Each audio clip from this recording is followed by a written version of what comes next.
Is it? Wonderful. Here we are. All righty.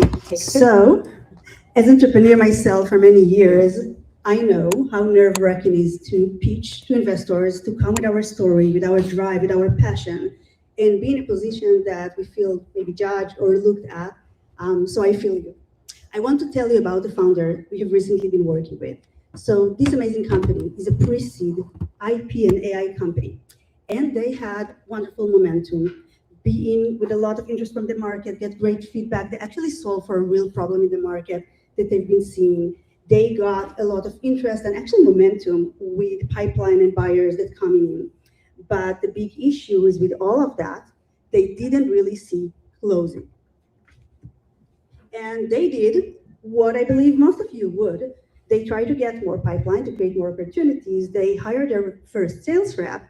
They create more AI agent like we all, and they improved most of their decks and created more new assets. It looks great, but weren't closing. So 3 months in, and we didn't see change because in the end of the day, we did more of what haven't been validated to work yet. So what do you do when you have great pipeline outside, sometimes millions of dollars, but nothing is really closing? And I'm sure some of you here and the people who are going to join us later are actually having this question and being in this situation today or in the past. So, well, this is maybe complex story. It's not unique. This is a pattern. And Renat and I have been seeing that in the past 2 years, working with dozens of AI and SaaS startups. And we keep hearing these 3 questions, 3 issues coming when you struggle with pipeline. One, people tell themselves, founders say, we just need more of the top of the funnel. This is going to be what I need, education, content, whatever it is, to ensure that we have the awareness, the actual pool. And then they say, we have a great product. We have great features, very interesting. One problem that salespeople doesn't know how to explain it, how to sell them. So they need me in the room as a founder to be heroic to ensure that they actually know to scale it because, I'm very technical and they don't know how to speak to it. And the last one is we need to launch fast because the changes in the market, more competitors, very crowded. How am I going to be defined? How am I going to be on top of the game? And when you have a growth issue, a growth challenge, most founders, which makes sense to us, tend to look inside. And what they usually conclude is that if we have an issue with the go-to-market, it's going to be solved in one of 2 ways, or maybe both of them.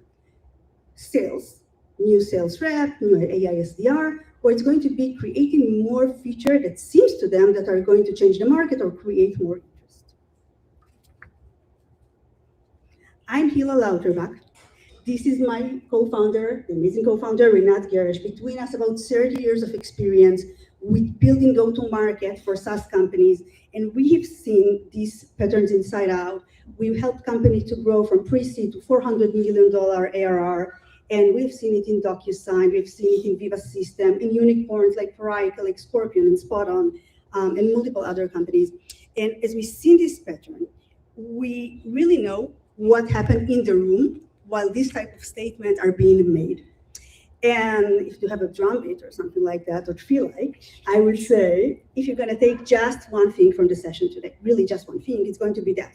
When you struggle to create more traction, when you struggle to create pipeline, and you look inside and you assume it's a sales and marketing or product problem, it might, but usually it's not gonna be that alone. It's going to be a go-to-market fit.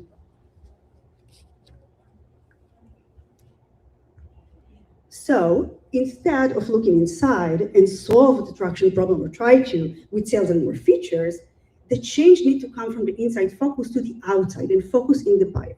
And while we all, founders, fall in love with product, feature, how amazing we are, how great is the website look, the colors, the story, the UX, we need to fall in love with our buyers. This is the #1 change in the mindset that must be there in order to start to see this traction. And when we think about traction, we cannot miss the buyer element, the buyer point of view question. What are the buyer urgency signals? Can you actually motivate the buyer and reach them? And what makes buyers feel really confident in their solution choices to choose you over, a lot of times, status quo, some level of alternative, or doing nothing? What will make the changes? This is real thing because Usually we think about our competitors, direct competitors, but we don't think about the fact that usually we just lost to the status quo. And this shift is where we actually started to see the go-to-market fit begins. And now you ask me, Hila, it sounds great, but what is go-to-market fit? So just for the definition for us, it's the combination between the relevant one right buyer to the right segment, to the trigger term, to the way we do reach, to the way we put the messaging, all together combined to create traction. Okay, falling in love with a buyer is great. It's a necessity element to create a go-to-market fit. But the first one, what is going to be the second one? So the second one is the surgical focus, and here is a big issue we all have. We go to investors, and they want a big story in order to go after us, to support us, to believe in us. We need to tell them about a broad vision, large TAM, huge ICP, multiple use cases. It's worked great for investors. What is not work great is the non-focus for your pipeline. And when we, as founders, reluctant to say no to opportunities coming our way from our network, from people loving us, from people that believe in what we do something bad to the team. We spread it too thin, we waste time, and what we don't do is bringing them to traction. And this type of tension really derailed great startup in early stage. And if you remember the founder I started with, the AI IP platform, they had really similar problem to that because they have horizontal product that's really good for multiple ICP theoretically and opportunistic pipeline. It actually looks very good pipeline and very promising, but nothing is really closing, as we said. And then we started to see that the pipeline stalled, and they said, okay, if it's stalled, maybe it's an outreach problem. So they work on the outreach, but the foundation weren't right. It was very broad. And then they said it's a product problem and created more and more features. But in the end of the day, product and go-to-market choices are always linked together. When we help them, we needed to be very surgical. So we made some bets with them. We needed to ensure that they have a single buyer, that they have a single segment, and to focus to ensure that they really double down on this. And then we still started to see the traction improve. And what does it mean, traction improvement? So we started to see 3x velocity in the pipeline. We started to see more speed, and we started to see a real change in actual closing.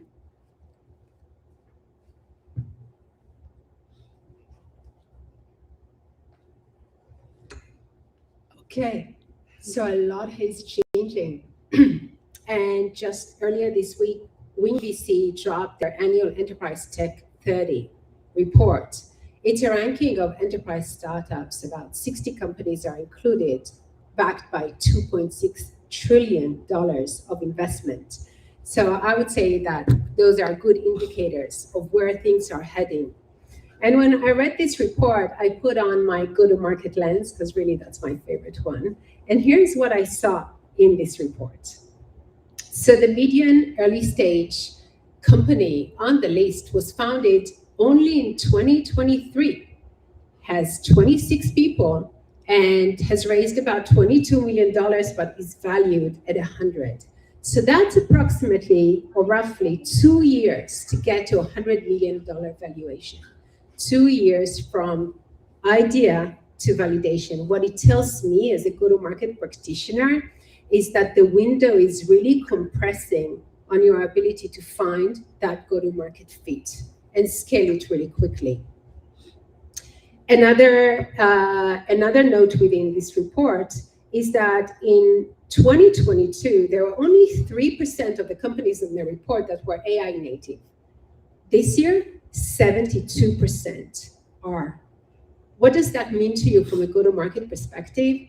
Going out there and saying, we use AI to deliver this, that's no longer a differentiator.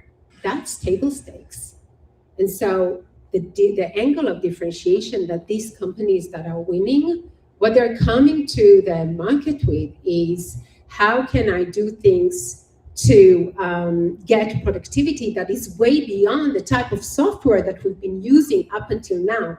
And so they're able to tap into not just software TAM, but also productivity TAM. And that's where their growth is coming from. And then as we look at mid-stage companies, just like the next milestone that all of you here are heading into, what we're seeing there is 46 employees, and around a $700 million valuation. Now that's a drop of 50% in comparison to 2023, just 3 years ago. So the playbook is definitely changing on how these top companies are running their game today. So AI changed the rules.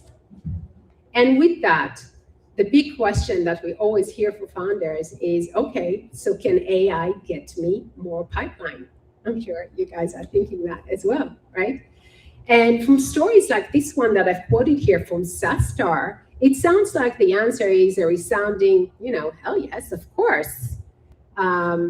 I mean, who wouldn't want to have the playbook that with 20 agents, you can generate $4.8 million in pipeline in just 90 days. And I would want that playbook. I'm sure that everyone here would want that playbook as well. But there is a secret behind this playbook that if you don't understand that secret, you're not going to get that type of traction. And the secret is that SaaStar already knew what works for them to motivate their buyers, right? They didn't need to go through validation. They already knew. And actually, that's the path to success for every single founder in this room. It has to start with validating first what moves your buyers. That's the element that we call buyer context. And there is no element of AI that can do that for you, although AI can definitely help you as a thought partner in getting there. But while AI changed all the rules, what it didn't change is it didn't change your buyers. Buyers are still the same, and you need to find a way to tap into their motivation to change, which we all know as humans we're reluctant to do, to find who it is that you're going after, what it is that you can sell them, why would they want to change and choose you, and then how are you going to reach them repeatedly? Those 4 questions together is what we call buyer context. And that's the thing that you have to get into and find, and then AI will definitely amplify that tenfold. And if you're sitting here as a founder and you're obsessing about product or about AI, and you're kind of thinking, hey, I can skip ahead without all of this buyer context validation, you risk burning your runway so much faster without getting to the results that you need, because it might be the wrong ICP, or maybe it's weak differentiation within the market, or maybe your reach is not repeatable, and that is blocked for you.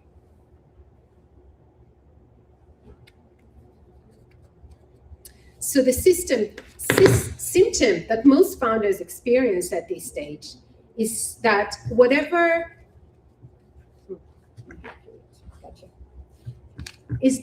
at this point of time where they're looking for more pipeline, whatever they did up until now doesn't work anymore. Typically with early stage founders, what we see is that they tapped into their own network, and now as they bring in a new SDR, that SDR is not able to get the same kind of response that they got before.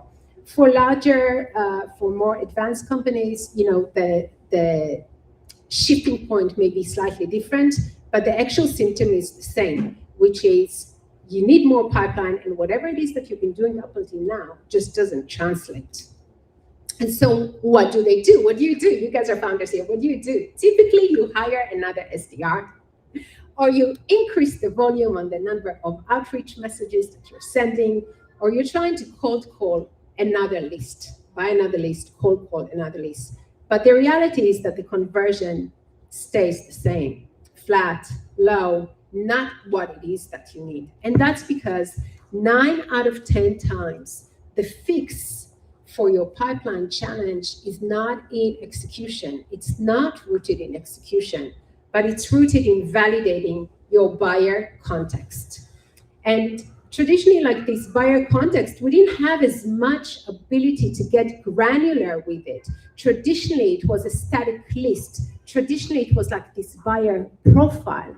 But today, with AI-driven go-to-market, we can get much more granular, and I'll give you some good examples next. so that your buyer profile can get extended into buyer context that you're going to feed not just your people and your employees, but also your AI agents.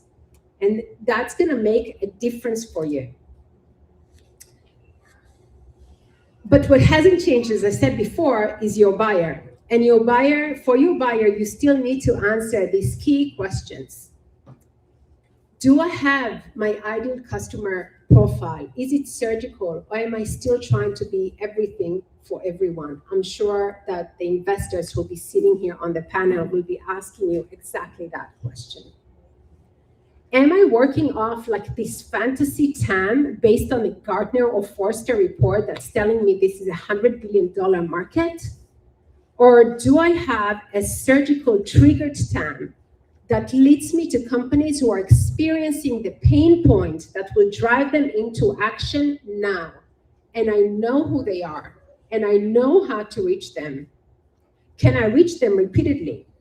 Or am I throwing dollars away at a spray and pray type of sales motion that's just trying to go after anyone who's standing in front of me? Or is there clarity around what is my differentiated pitch that resonates and gets me to the conversion? Those are the key questions that we embody in what we call buyer context, which is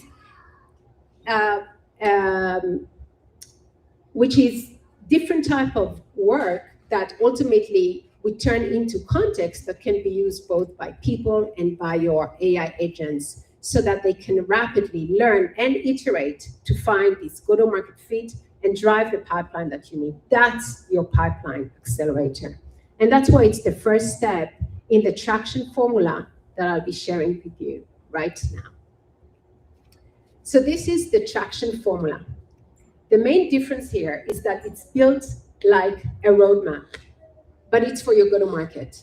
Now, you wouldn't be building a product without a product roadmap, but often many founders that we talk to address go-to-market without an actual sense of where they're heading, without an actual sense of the tests that are going to get them to validation. And so we want to turn that around. We come with a lot of product and engineering background, and we want to make sure that we treat go-to-market with the same surgical accuracy as we do with product roadmaps.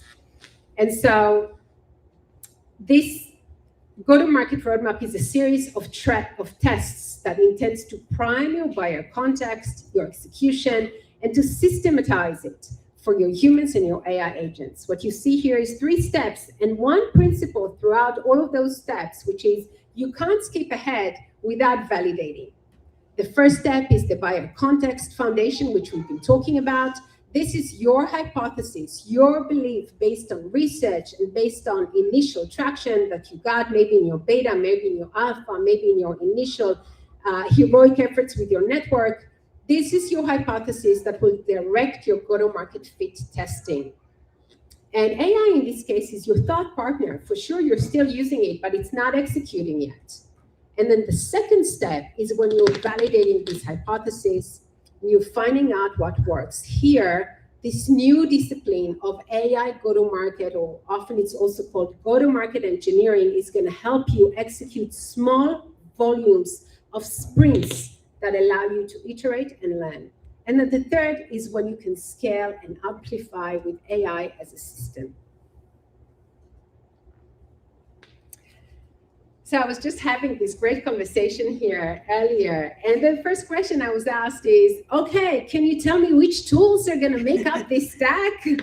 And I did pull up some logos here on this slide for you to take a look at it. But I want to caution you, because this space is changing at a dizzying pace. And whichever logos I have up here today, you may be able to find alternative logos. And so I really want to drill down on the principles of this system rather than the specific logos that you're seeing here.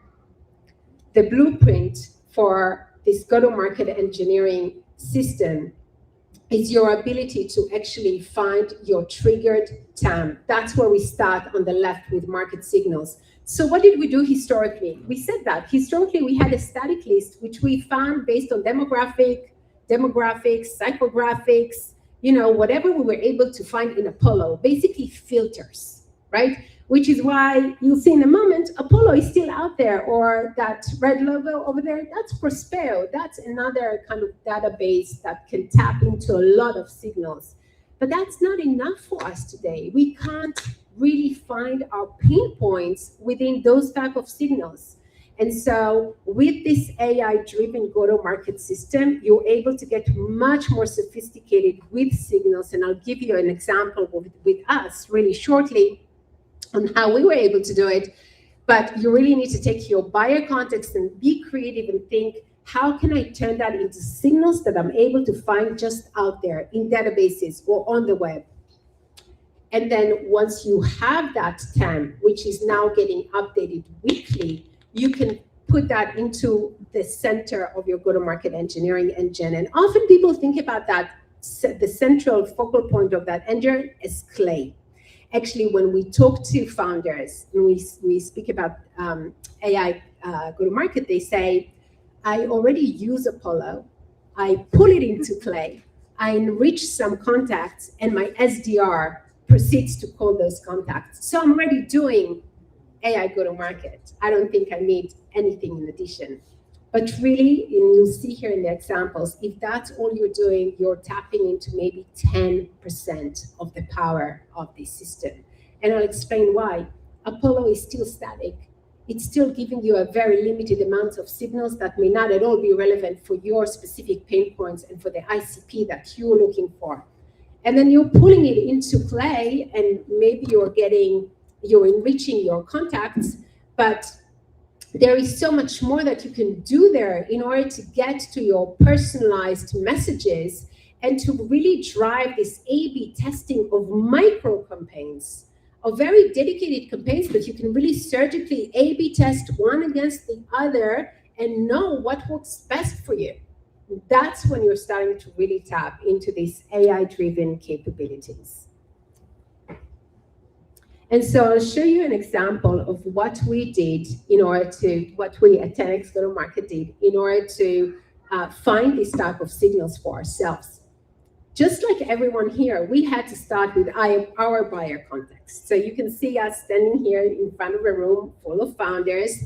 That is our ICP, our ideal customer profile, founders, early stage, working at or leading early stage startups. Typically, those would be for us, technology or platform products. We would be looking to see that the messaging is complex. It's not really something that's easy to deliver. And we would want to see that there is an initial interest to start investing in go-to-market in order for our services to be relevant. So that's how we started defining our buyer context. And then we had to ask ourselves a question. So what are the signals that are telling us these are the companies that fit with intent and this ICP? So we started with ICP signals, and we used Crunchbase to find funding signals, and funding is telling us that there is budget. Then we looked at LinkedIn and we scraped LinkedIn. We enriched the contact, or we enriched the company in order to find the founder. We looked to see if there is a CMO. We also have disqualifying signals. For example, if there is a really large go-to-market team already in place, that may be a signal for us that this is not the right account. So we have disqualifying signals as well. And then, as I mentioned, we look into LinkedIn to understand the background for the founder. And maybe we grab some additional enrichment from Apollo. But that's not where we stopped. We wanted to know whether the messaging was complex. And we wanted to know to what extent there is investment in go-to-market. So for that, we went into job boards and we look at the not just at the people that are part of the company and the teams that are already built, but also what is being recruited at the moment. And for messaging, we're actually scraping the web page and the platform or the solution pages, and we're using AI prompts in order to analyze that and diagnose it in order to see if it's complex enough for us. So that's the way that you can get creative with your signals as well. And I'm going to wrap here quickly and just share with you this idea of the micro campaigns, which is the second part that is so different from what we were doing before. Before, the only place that we could test our hypotheses was in sales and marketing, working through people, through large volume campaigns. Here, we can really rapidly go into micro campaigns that A/B test a lot of minute changes, just like Facebook and Instagram and others did around usage and consumer usage, right? But we're able to do it here for our go-to-market, and that's the main differentiator for when you use this stack. So we have a short time, and I'll be very focused, but hi again. And our focus when it comes to the dedication to this go-to-market engineering system and what we've seen today is the discipline we're using to run these rapid experiments. And the methodology is working like that. So we run these weekly experiments on a regular basis for different buyers and for different end goals, but running at the same time. And I'll give you some examples. So, which is Series A, AI digital workflows platform that raised $45 million and needed to make a shift from very specific, I would say, technical audience, data scientists, to much more, I would say, business leader, pharma commercial type of buyers. And it was a big change in everything they do, in the way they speak, in the way they think about the buyer. So we tried to test two angles. One, casual analytic story. So it created curiosity, but didn't really lead us to the second meeting. And after a few weeks of experiments, we needed to exit. The second story was about removing commercial bottlenecks before the actual launch. This was great because we started to see buyer pool coming from across the company. We started to see that it brings us to the second meeting, which this is the place we actually scale. So the rule is not to scale noise, but to scale the signals. You run experiment for 6 weeks, no traction, no interest, no second meeting, killing it. You run experiment for 6 weeks, you started to see some level of engagement, but not the best deal size, some stuff that are not working along the way, weak progression, you iterate. But if you try your test and you see buyer pool, interest, coming back to you, bringing champions, this is the place to scale and to AI to amplify, but not AI before we have this clarification.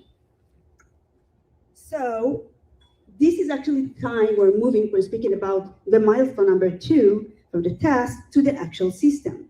And the test actually validated early on the strategic bets, the strategic choices. But at this point, we didn't really have and we didn't with the third milestone, we're actually starting to use the repeatable playbooks that actually can be fed into AI and really operating. Now we're having a focused marketing and a better business that help us to see patterns in the life cycle of the data. And now we actually know the following.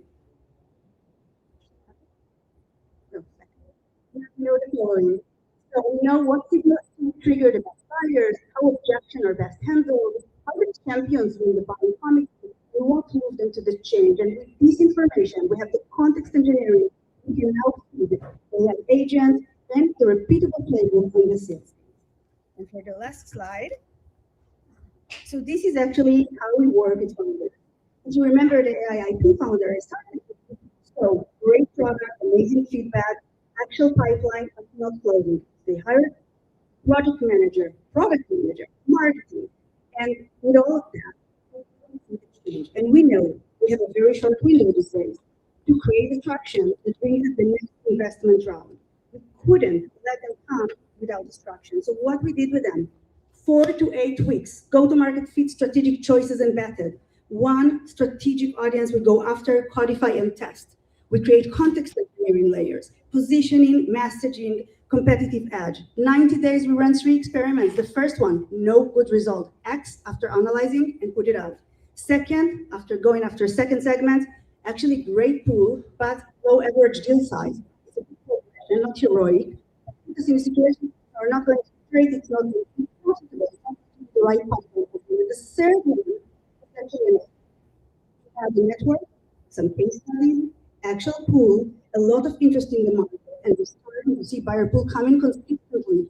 This is the place we scale. This is the place they want. With real traction, we actually now see the full deal cycle and the repeatable playbook. The results, 3x in velocity pipeline and consistency closing. And this is the way we do the traction formula, guys. We started with validating fast, accelerating what worked, and scaling that with AI. Hila, this is Renat. Thank you so much. Thank you.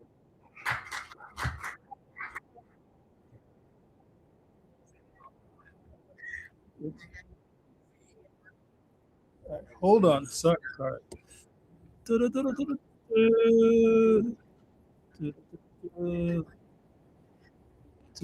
How come it's talking? It's on mute. All right, let's figure this out. Good? Mike. Yeah. Everyone give it up for Hila and Renat. Amazing job. Thank you so much. Thank you so much, Hila and Renat. All right. Let's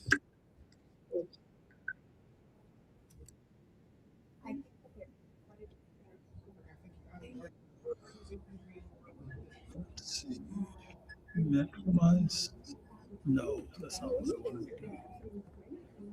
All right. So, hey everyone. So let me share the screen right here so you can see our panel of investors. Give me a sec.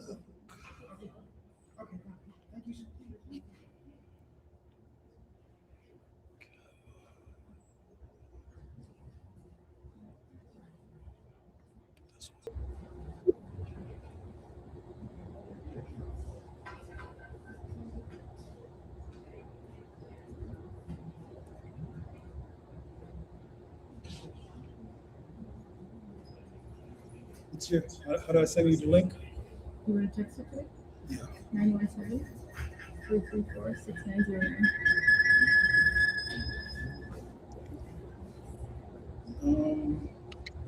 Let's do it.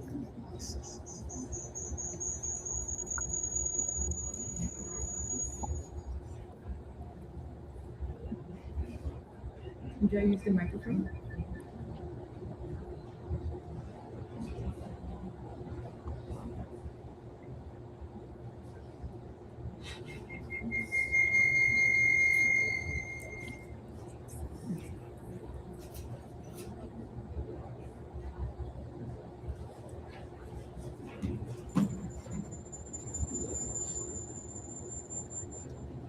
She's done it. You Dwayne, are you here? yeah. Can you hear me? Yeah, just as a reminder, I need to leave in 15 minutes. I only had 30 minutes. Okay, we're gonna get started right now. 12:30. Our first startup is just joining the Zoom so she can present. Should I use the microphone or can they Yeah, hear you can use the microphone. this one? Turn it on. This is yours.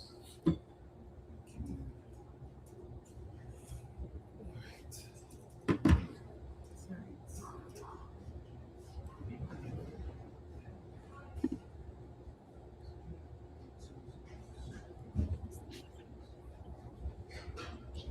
You have to let me in.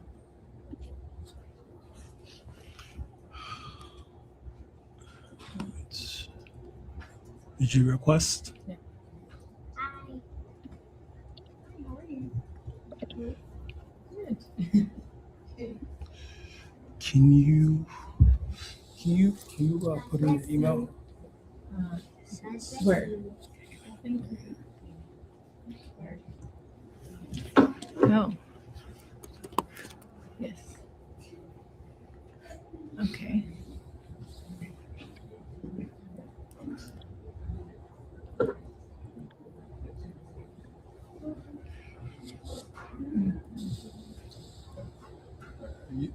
Are you inside? Are you able to join? It's loading. Sorry guys, we're just figuring out the whole Zoom thing.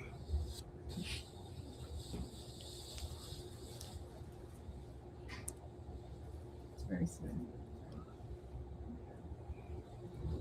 Are you able to join? It's not coming up. Just pitch and then yeah.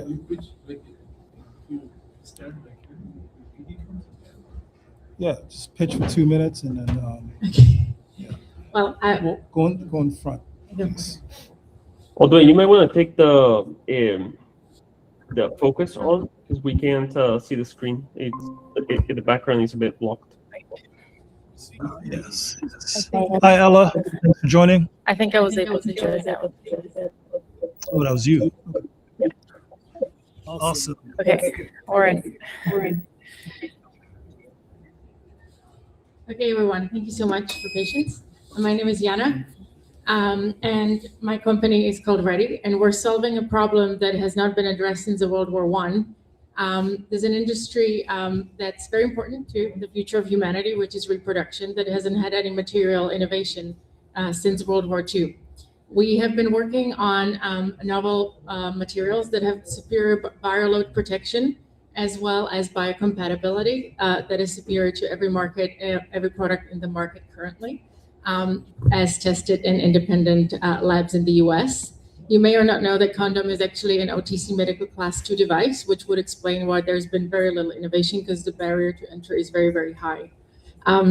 We actually only have 3 competitors, not 300 and not 30, and they cover 99% of the US market sales.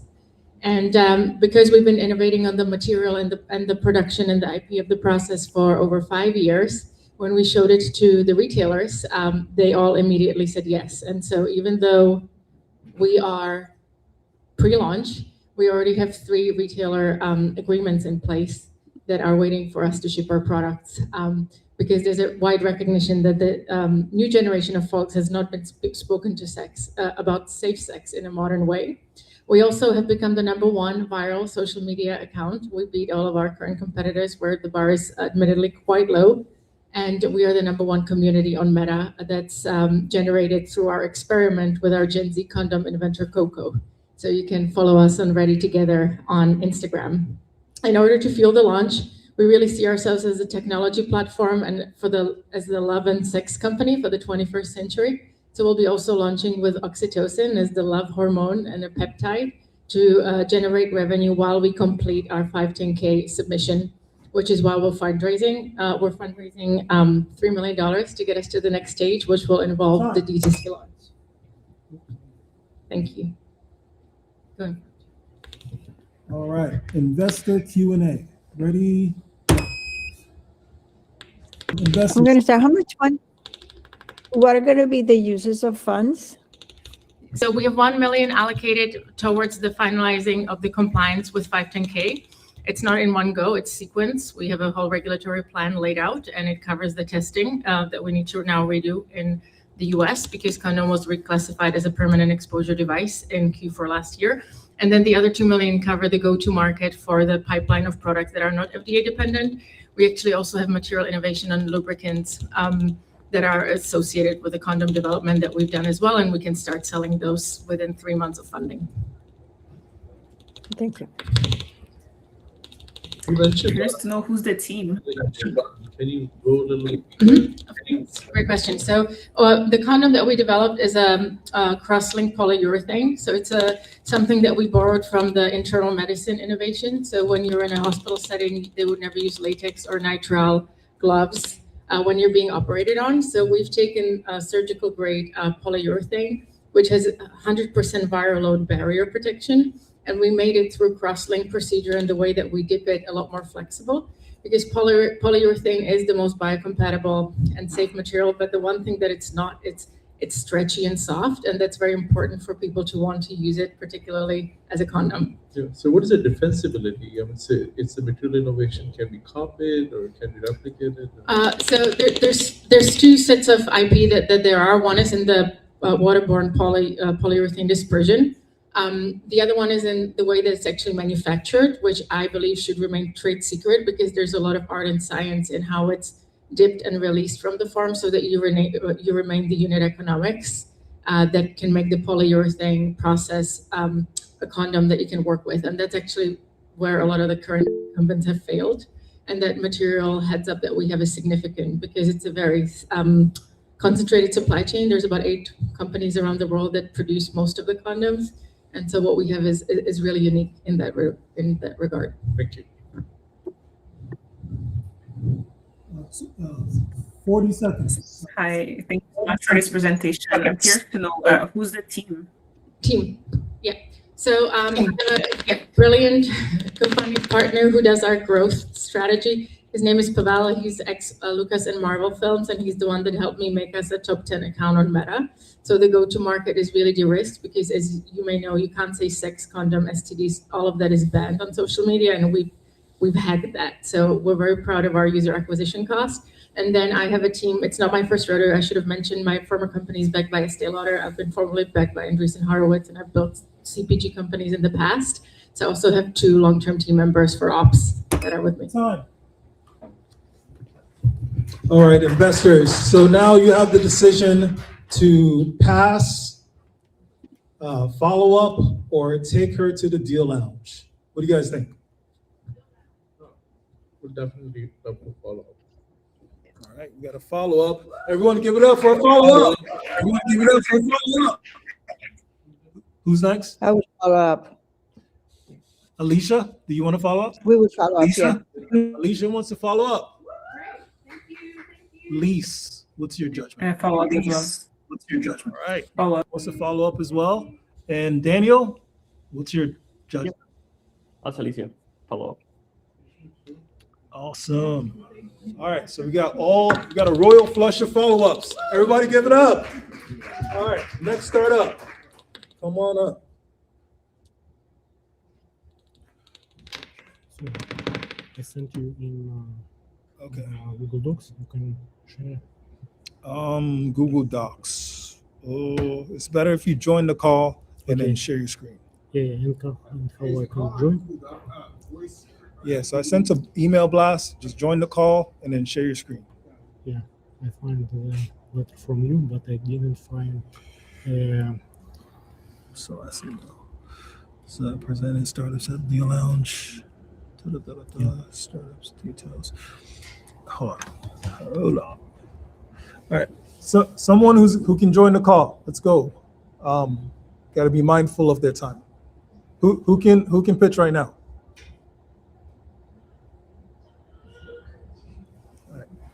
Come on, and then I'll help you troubleshoot. Yeah. Okay. Actually, we need to approve to get in. Oh, you need me to approve? All Yeah, right. but I'm gonna go without the deck actually, just to save some trouble here. So, can you guys all hear me, right?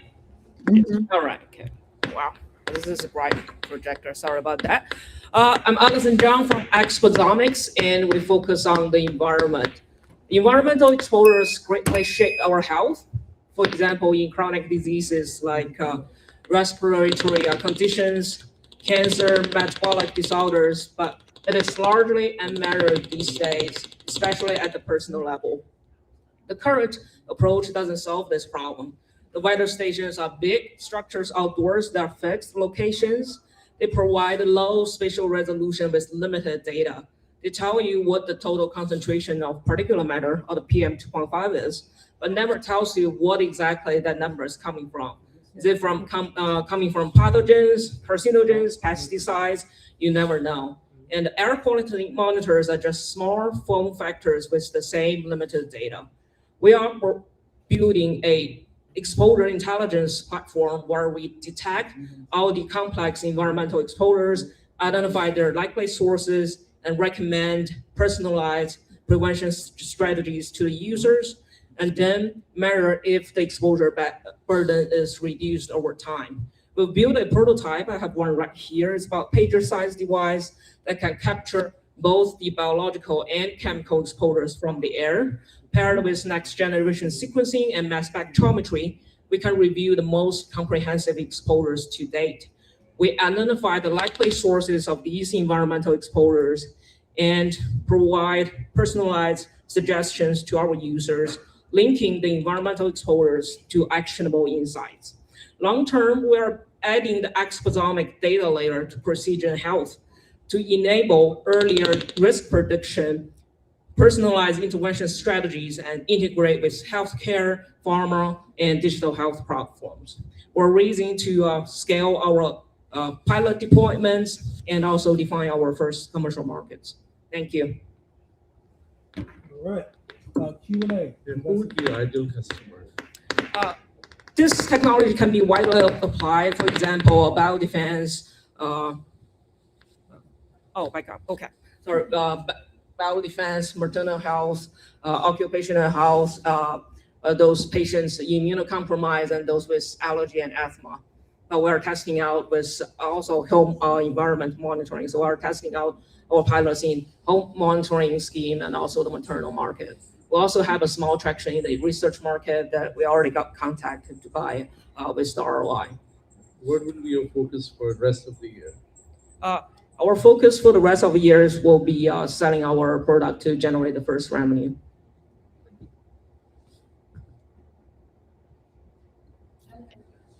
What is your go-to-market? Yeah, so for our initial market, we have a B2B strategy, partnering with home monitoring companies to offer our product as a testing strategy for new home buyers and those that are concerned with their environment. For homes? Yes, for homes.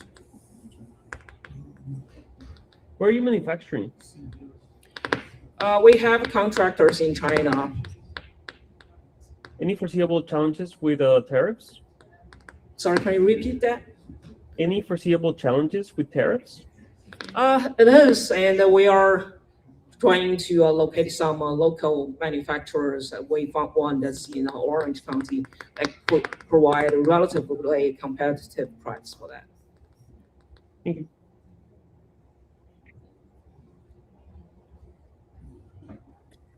I'm going to ask the same question as earlier. Who's the team building? Yeah, so right now we have. Yeah, so right now we have. I'm the CEO and co-founder, and the other co-founder is Dr. Mike Snyder from Stanford University. He's a giant in multi-omics research, and we have a CTO, Frank Chan. He's a serial entrepreneur, and he's super great with technology. And we also have a chief medical officer, Jeremy Woods. He's a medical doctor at Valley Children's. Is Mike Snyder a co-founder? Yes. 30 seconds.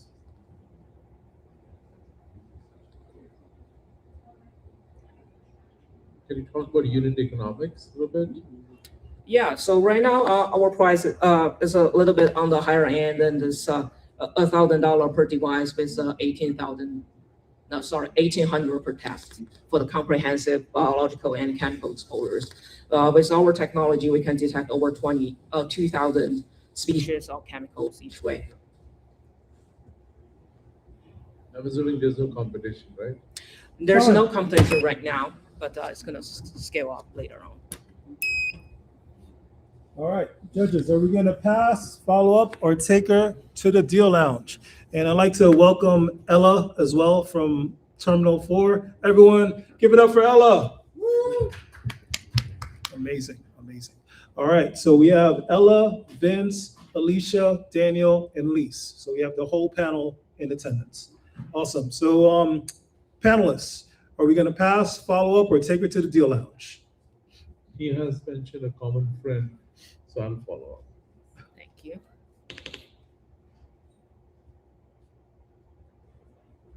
Elisa, Daniel. Sorry, we will pass. Thank you. Pass. Lise. Same. It looks like an incredible product, but maybe less of a fit for what our fund is doing, so we will pass. All right, and Ella.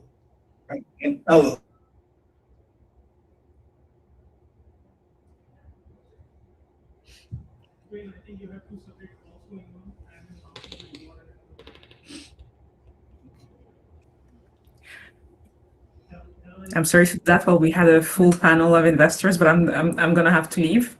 So thank you so much. All right, sounds good. Thank you so much for Thank you so much. Next up.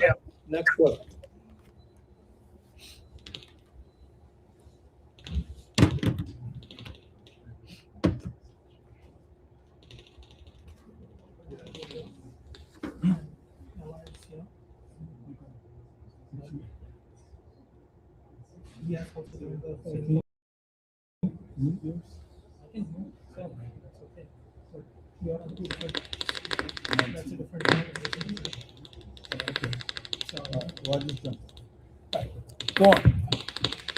Hello, you see my screen?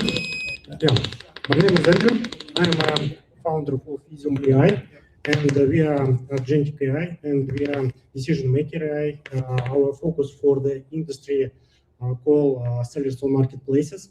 And I have my co-founder, June. He has already 10 years more store in Amazon, and so because of that, we know all problems for the sellers on traction for the sellers, and because of that, we decided to start this business. I'm a serial entrepreneur. I have 6 exits, and my co-founder Nick, he's our tech, he's ex-Meta. So we start our business in January, and now we have a very good traction. We have about 100 customers in our platform, so we are growing week to week for 30%. We have first revenue. Now we are looking for we look at 2 groups of Amazon sellers. It's new sellers who is going to be bankrupt, and the existing sellers, and we help them to decrease cost of starting their business. So we are solving the problem with mistake of starting products and estimation niche, and we can help them with big data and our own machine learning models. So there are 2 types of business process, legal process, and it takes about 5 months, and it costs about 40K, and our process is took 1 month, and so it takes about 300 bucks. We have already released second. We have already done several AI agents, and it's worked now very quickly and very good. So we received some answers from our response from our clients, and they said that they reduce the cost of starting for 20 times. And it's a huge market, huge potential market. 6.5 million active sellers in marketplaces now, and our target marketing is less than 4% of this amount. We have a subscription model, and the average price of subscription is $300 per month. So we are in pre-seed stage. We are looking for 1.5 million bucks, and we have already hard commitment for 0.5 million from YMC fund and 1.1. Yeah. I shared screen, but I don't know how to show the presentation now. Yeah.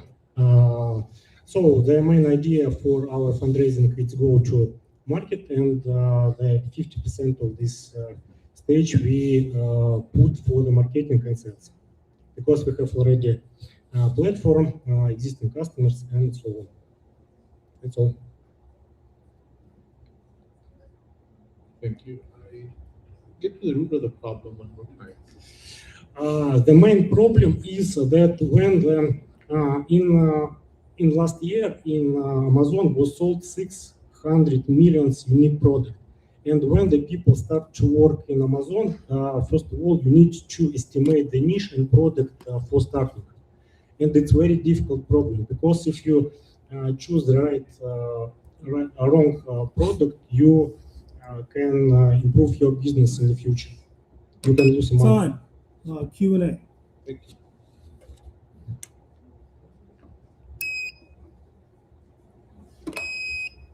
Go ahead. Q&A. Yeah. Oh, okay. Well, you have 1 minute left. Can you explain again your?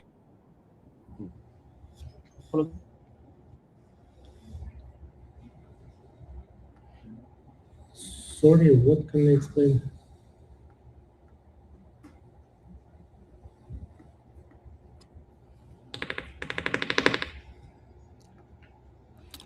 Hello, Daniel. I believe you got cut off. Can you hear me now? Um,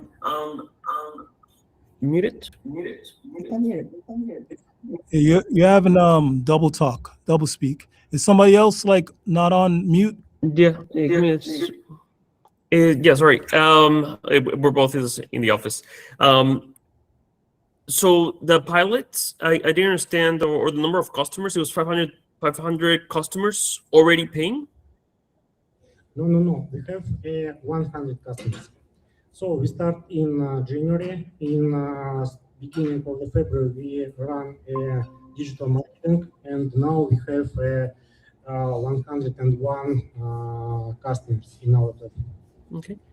Some of them are now in trial period because we are growing the community, and some of them is paying. It's about 30%. Awesome. Thank you.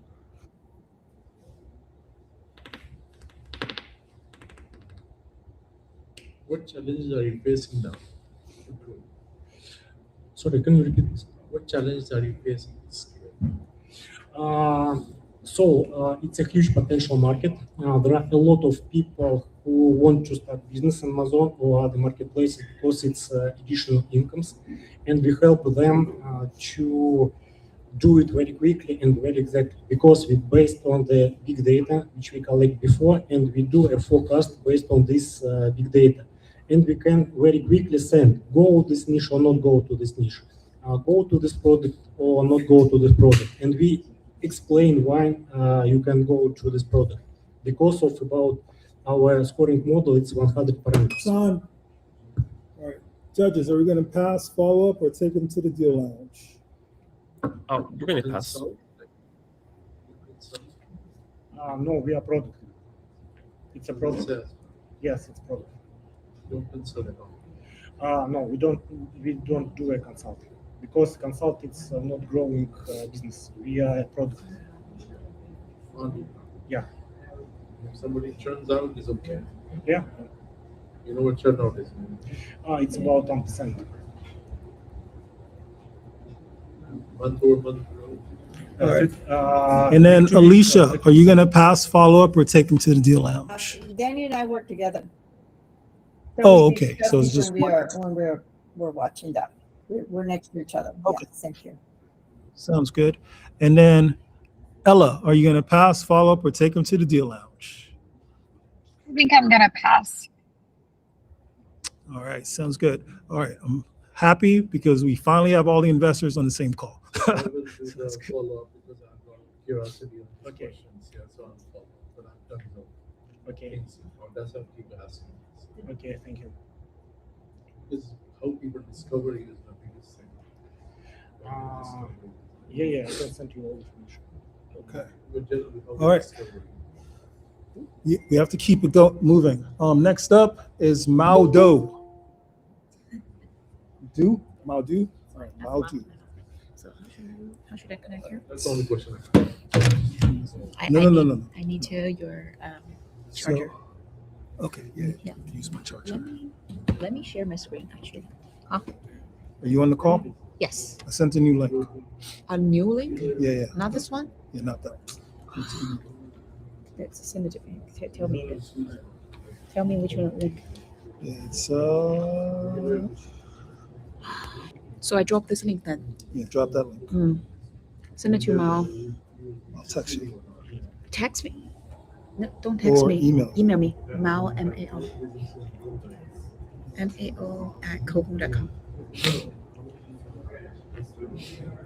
I think in the future, if there's always be a Google Meet link, that would be great. That way we can just do it. That's actually Actually, he sent it to me. He's sending me. Emailed. All right, you should be able to jump on. You sure your email? Let me check your email you sent. Yeah, just emailed you. Let me see. Oh, got it. All right, I'm joining. Ask that you join. Accept me. Mao. Last name. This one. Okay, good to go.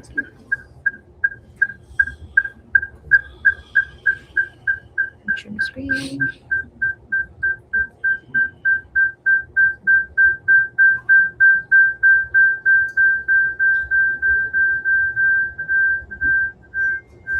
Awesome. Awesome. You know when you're ready? Hold the mic.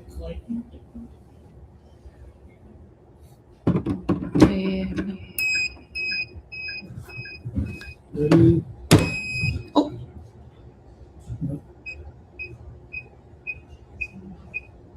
Here we go. Hi everyone, my name is Mao, founder and CEO of Kohli. We have been around since 2020. I used to do finance at Google. Anyone that are used to work at Google, raise their hand. Yeah. So what we're doing here is that we want to solve the housing crisis here in California. So what we have been doing is that we creating marketplace allows people to pool the resources together through fractional ownership. And right now with the focus in student housing, meaning housing near campuses, because those are assets that are resilient with a high demand year round, regardless market up and down. And this is the first time that we are providing this solution to University of California, which is a UC system. We're very excited to share with you guys how we want to do it. And today I'm going to go over the problem specifically for them, and how this is going to structure it. So the problem for UC is that they have over 227,000 employees and California-wide, and the home price is obviously out of reach. And UC need to figure out a system to be able to, or housing program, be able to retain their employee, specifically faculty and staff. And they are, make a steady income, but a lot of them are just priced out by the down payment, 20%. And so for universities, how they be able to attract talents, researchers, professors, that's what they're trying to do. And the solution that we come up with is that we provide a down payment assistance with 20% in exchange for home appreciation. Investor Q&A. Okay, all right, that's fine. Just go over, the market is big. We can go gradually from one UC to other universities and tap into 2.5 trillion residential transactions in workforce housing. And our AI agent be able to streamline the whole process from property matching to smart closing using technology. And right now, the traction is that we have just pilot with UC Santa Cruz, just launched, and we're planning to deploy 20 homes in 3 months and gradually spread it out to UC system California-wide. And we're raising 100 million down payment system fund by end of this year to deploy that. And our business model is transaction fee per transaction and recurring management fee. And we do take a carry from the down payment fund. And this is our roadmap, as I mentioned. Initially, we start with a pilot, UC Santa Cruz, and then gradually roll it out to UC Berkeley and other universities, ultimately UC system by end of the year. And we're building a 1 billion fund for that. And this is my team, and JJ is my co-founder and CTO, used to be a VP of engineering at auction.com. It's also backed by, I believe it's a Google X. And here are the advisors that we have. Keith is helping us connect with the UC and as well as some of the pension funds we're talking about. And Mikhail is the AI, currently is the head of AI president at Replit. We only have 1 minute left. All right, so question. And we're raising 1.5 million for actually seed/Series A, and for that. And questions?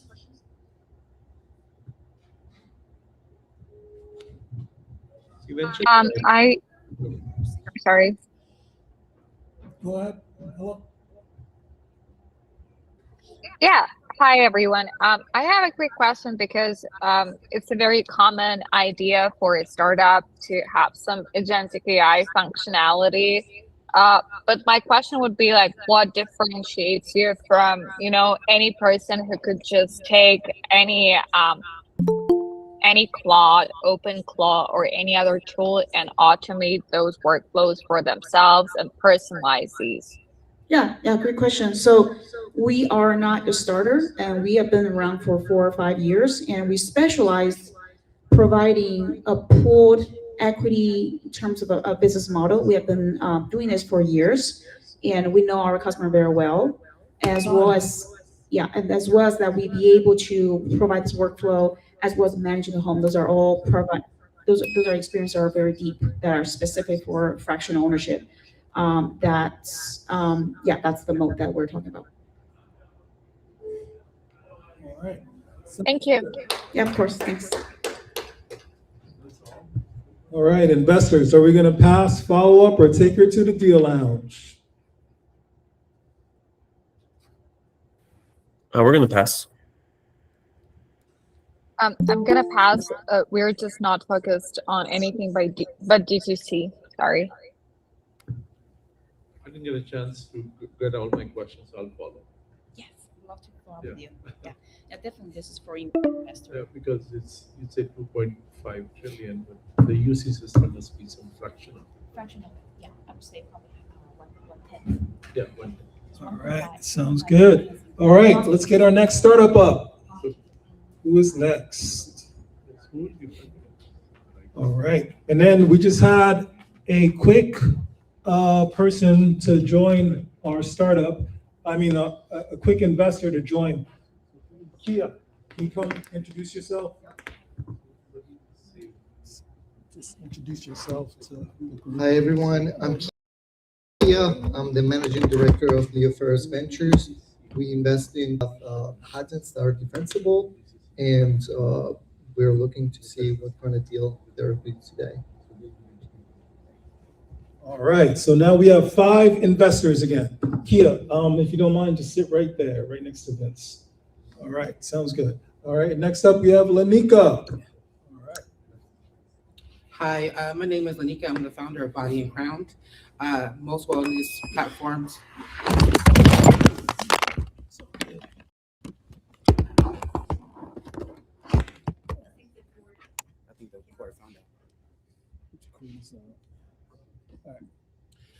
Most wellness platforms ask women to adapt to the system. I'm building a system where it adapts to them.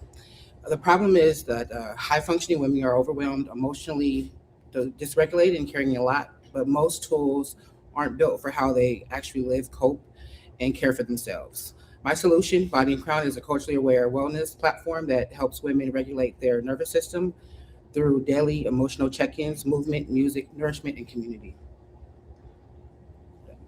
That's it. All right, Q&A. Give an example of emotional intelligence measurements. Far as what? From the woman's standpoint, you made 5 metrics, right? Correct. So one of them was emotional intelligence. Yes, so for them to check in far as emotionally, so part of my app, I already created the app. So I have a web-based app right now. I currently have 50 beta testers testing. So what they're testing right now is journaling, breathing work, grounding, and connection. Yeah, I understand, but you mentioned emotional intelligence. What metric? What So exactly? Crowny, the AI feature, is the emotional intelligence part of my app. So say again?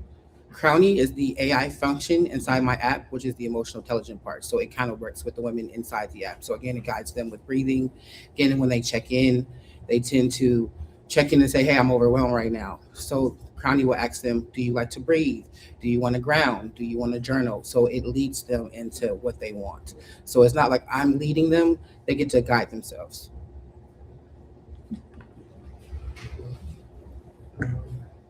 Yeah, if you can break down the market, that'd be great. The market you're raising, how much are you raising, things of that nature. 3-minute warning.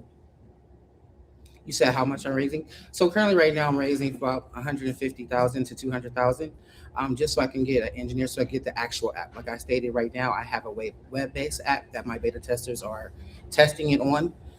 So I need an engineer. I need some additional support right now, some marketing. Right now, all marketing, I've not been out of pocket. I've been doing it just organically. So I've gotten a lot of pull. I've got 50 beta testers within 3 days. And I've been already reached globally already. And that's with me with no backup, just me organically putting myself out there. And how much would you be expecting to have each individual pay you for using the app?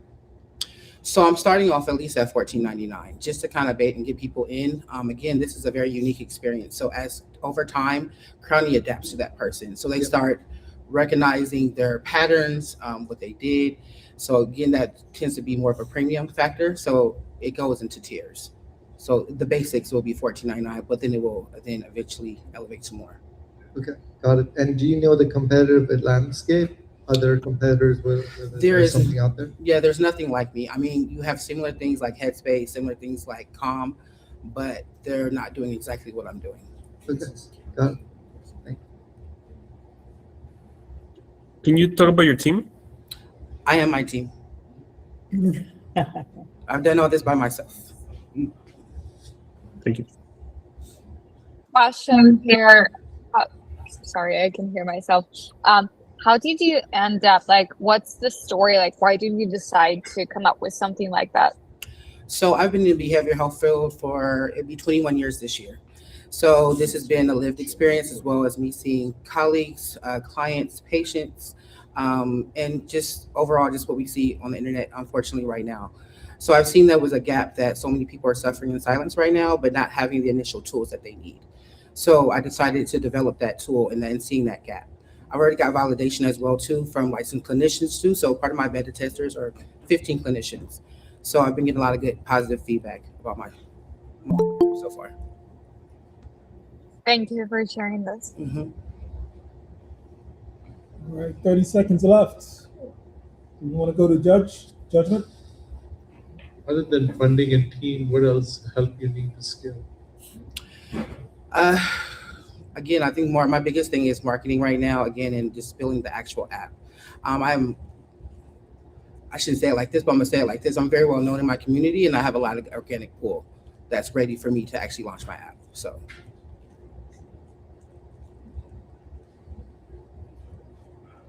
Time. All right, so let's go to the deal. Are we going to pass, follow up, or take her to the deal lounge? It's too early for us. Yeah, we would pass. It's a bit too early for us. Same. We do seed round A, sorry, but behavioral health is really important, so rooting for your project.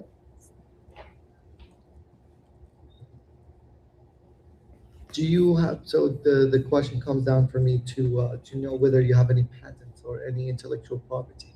Oh yes, I'm IP protected and trademark protected already. Okay. Is the patent pending or is it filed? It's already filed. Yeah, already filed? Okay. And the examiner already approved it? Yes. Okay, cool. I'm interested. Go ahead. You said your patent is approved? Correct. Is it design patent or a hidden patent? Both. If you break down the emotional intelligence component a little bit more deeper, just and journaling, I think that's very good starting. If you can come up with some more detailed fashion on the EQ part, yeah, then I'm happy to add a booster in the conference, which is coming up, or at least do it. But okay, it depends if you turn out that section. I can. 30 days. All right, thank you. Next, who's next? Next up. Go ahead. I don't know if you had that organized. You can go after. Okay, thank you. All right, next up is Joshua Bay.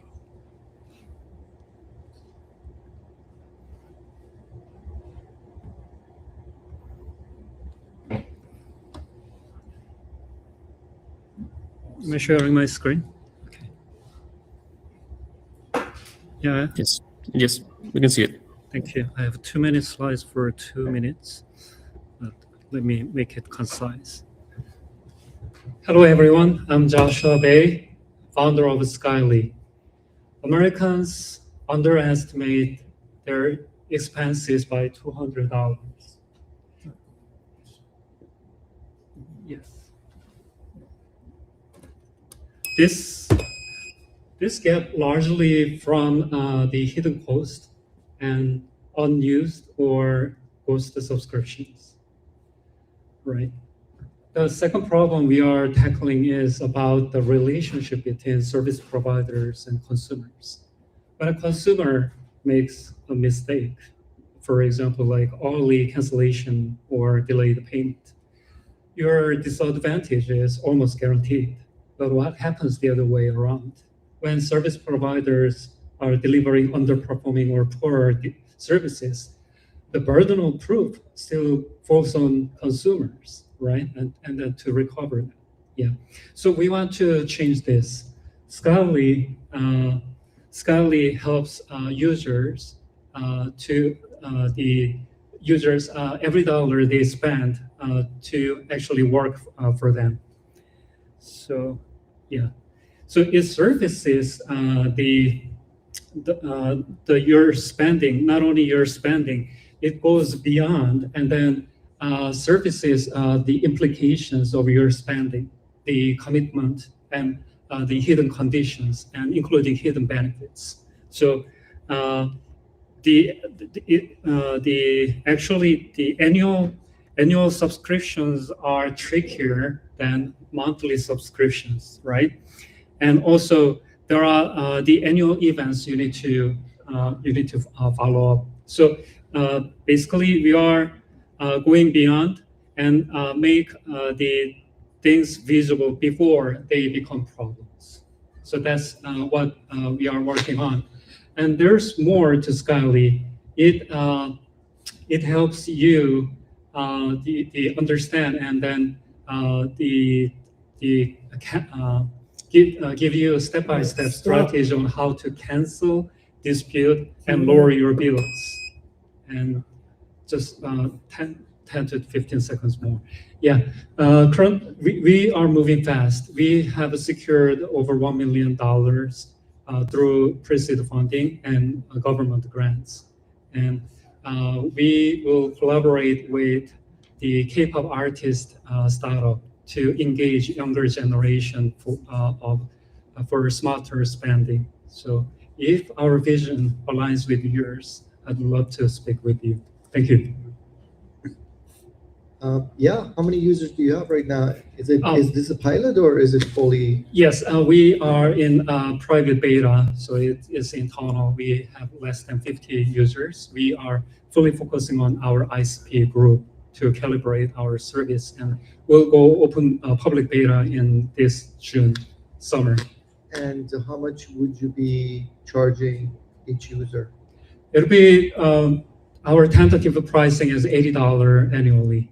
So compared to the other competitors, the players, we are affordable and we go beyond, above and beyond. Now, Yeah. there are two more questions that are important. What is your cost of acquisition that you might not have right now? Yeah. And what is your churn? Because those are two most important things.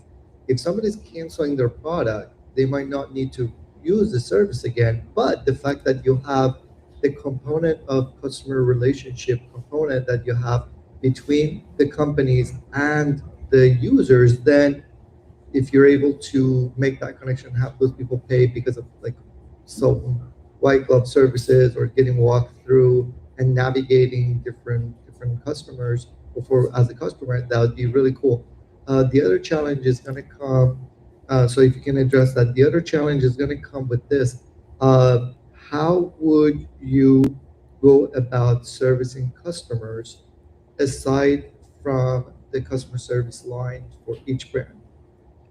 Okay, there are three questions, right? Okay, so let me go with the first one. So about the cost of acquisition, we do not have really a precise number yet, but it'll consist of the internal the cost for a large language model. But we'll have our own the proprietary large language model, and it will be provided on user device. So we are actualizing on-device AI to minimize the cost and the traffic.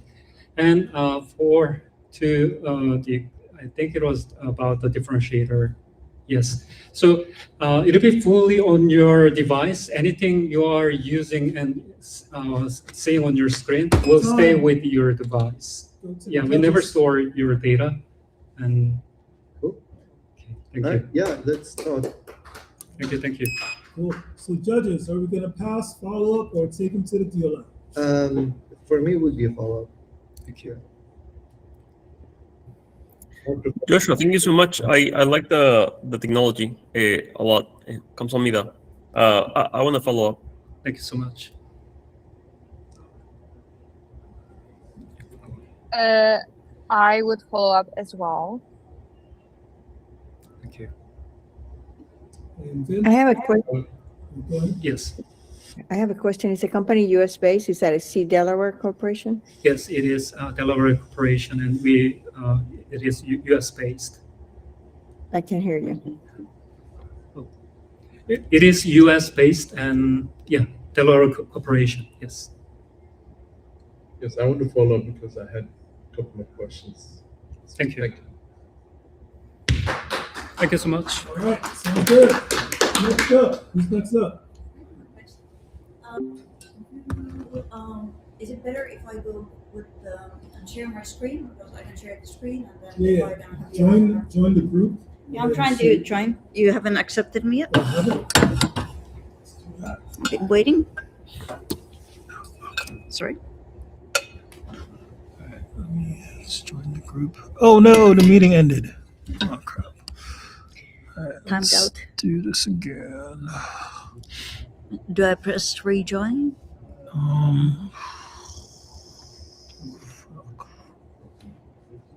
And I will turn my video off. I can be on your video and I'll try to step back now. But then I just need to share my screen. 3 minutes.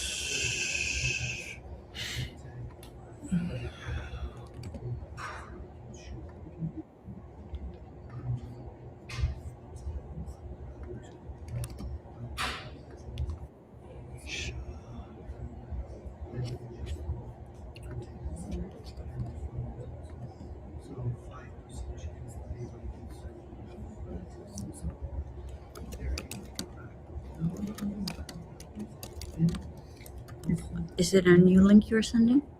Yeah. Okay. Then I will access my email.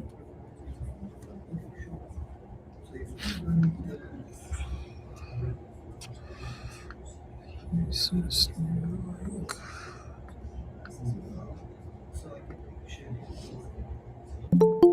says that call failed. All right, so join. Let me share you the new link. I'm trying to join the link that you had just sent. That link failed. So let me send you the new one.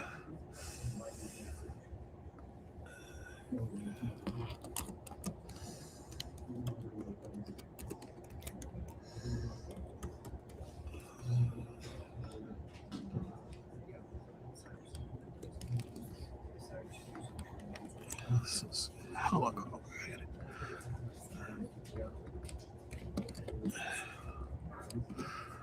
Okay, send. All right, let's see. Is anyone on this call? Not this one. This one.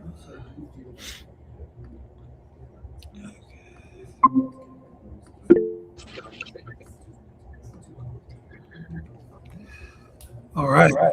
And then how do I share my screen? Put yourself on mute first, please. I'm here, and then hold on here. All right, and then share your screen.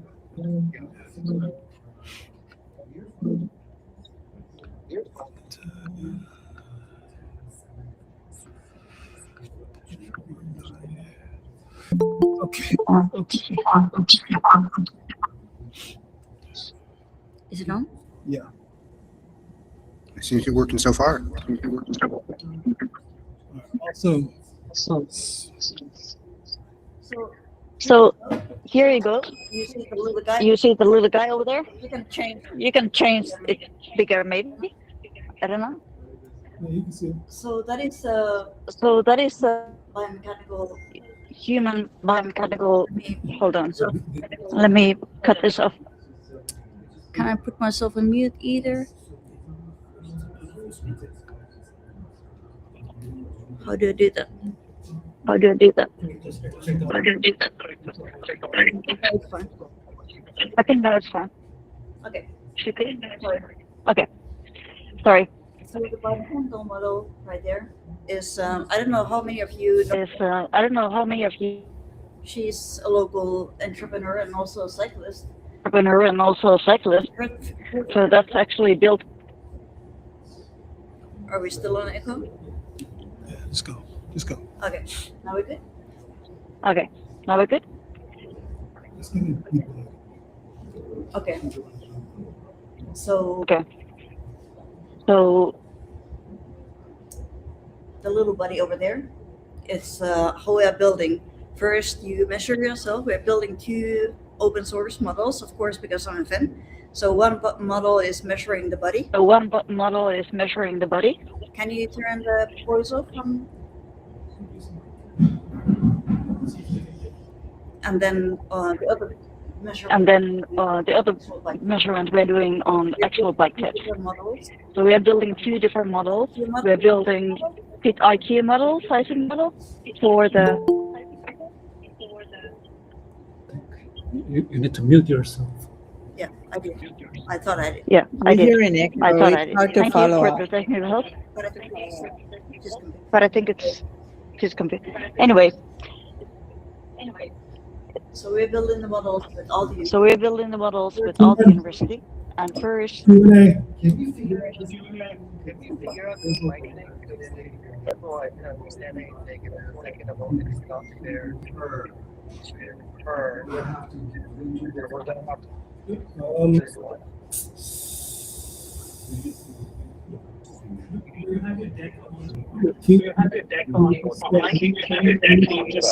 Just explain yourself.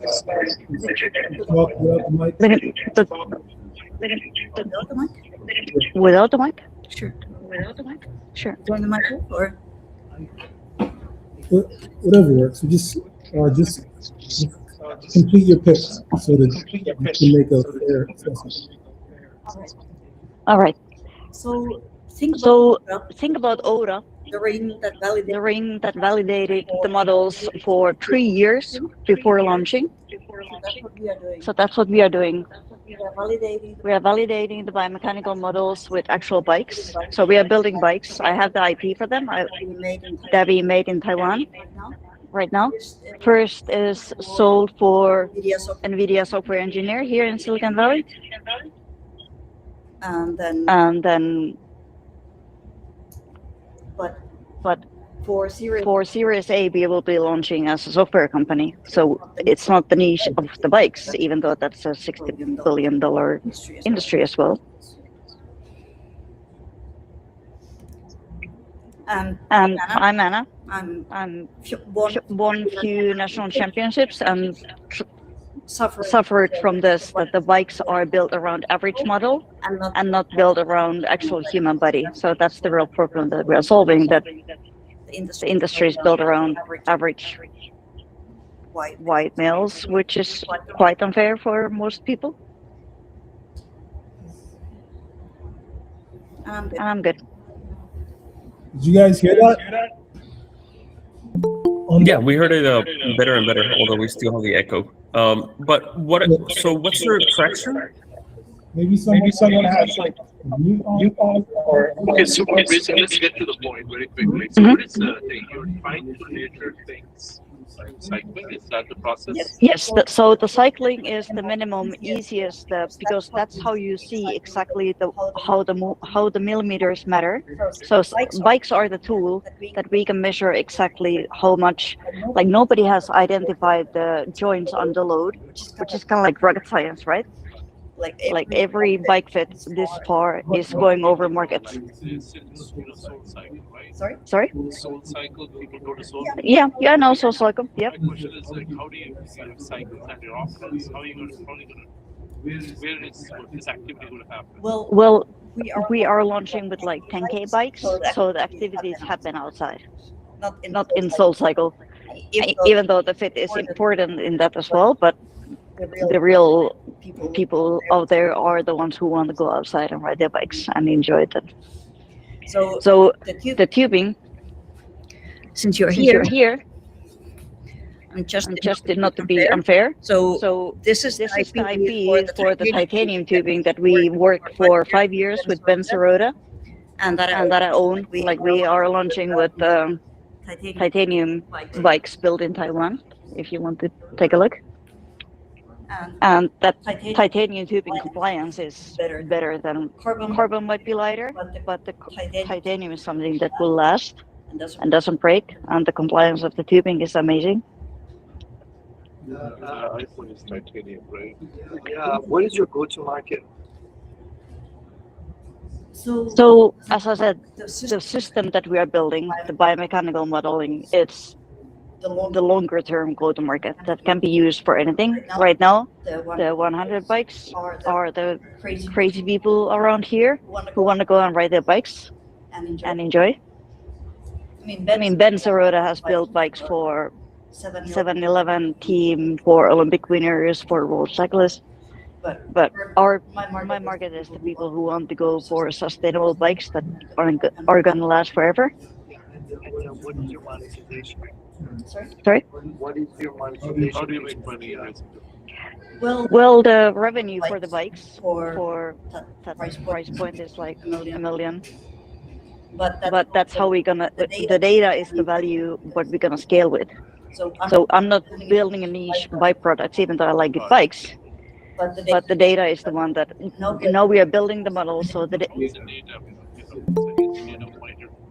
Every day, every week, what's the so You've been 7 minutes on this one. You're up.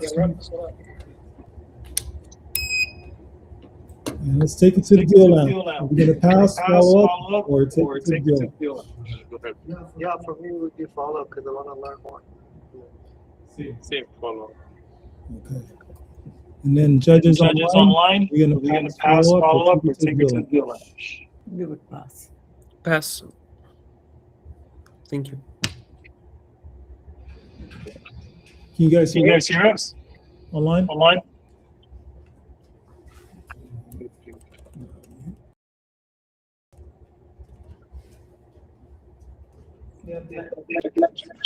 Okay. Can you hear me? Yes, we're gonna pass. We're gonna pass?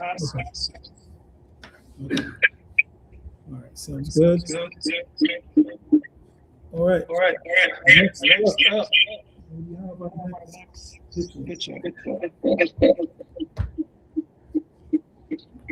don't know what this is. Can't mute the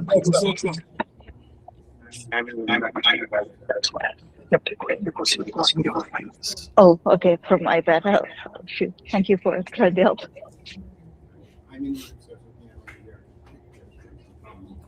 Yeah, sure. Let me know which way I'm pitched, because for me the deck is going to be here. Yeah, how do y'all? go ahead. How do Hold y'all? on, just wait. Yeah, I have to pitch deck, and then will I be standing up there or flipping it from a? One of these things you kind of wish you had a remote, but how do you? Oh no, the deck. Do I need? Yeah, it's just. Oh crap! Sorry about that. Are you ready? Yeah, almost, because I have to. You should be able to share your screen. Okay, got it. So let me screen share. Thank you all for your patience for joining up. So let me share. Yeah, this one, the slide deck is unfortunately in PDF format, so I'll likely be just reading it off audibly, but we'll get. Yeah, so you should see that. Y'all see, I mean, do they see it yet? Or no? Nope. Nope. Yes, we see it. Got it. Great. Okay, so let me widen it out, and so it can be bigger. Oh crap! Hold on. So it should. Oh, hold on. Yeah, it disappeared. Hold on. Sorry about that. Yeah, sorry about that. Yeah, this is just tech bullshit. Yeah, I'm having some tech difficulty of my own. I'm willing to skip to the next one while we figure out what's going on. But thank you all for. Next.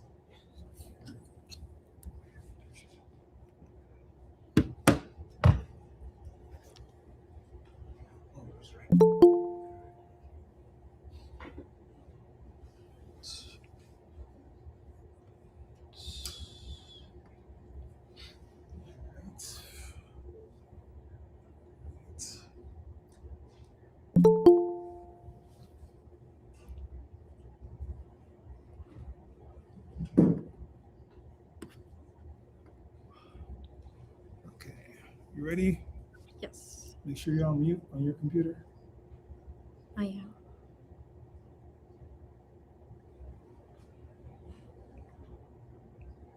Awesome. Yes. Yeah, I'm ready for the. Okay.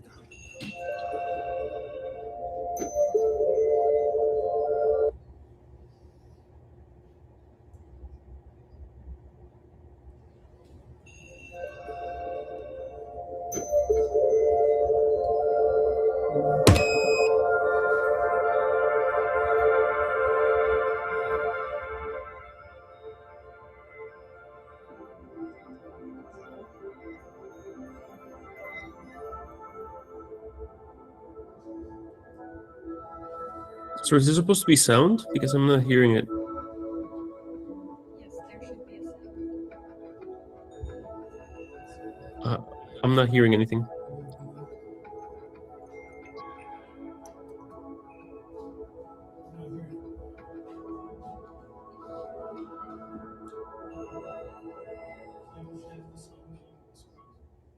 Yeah.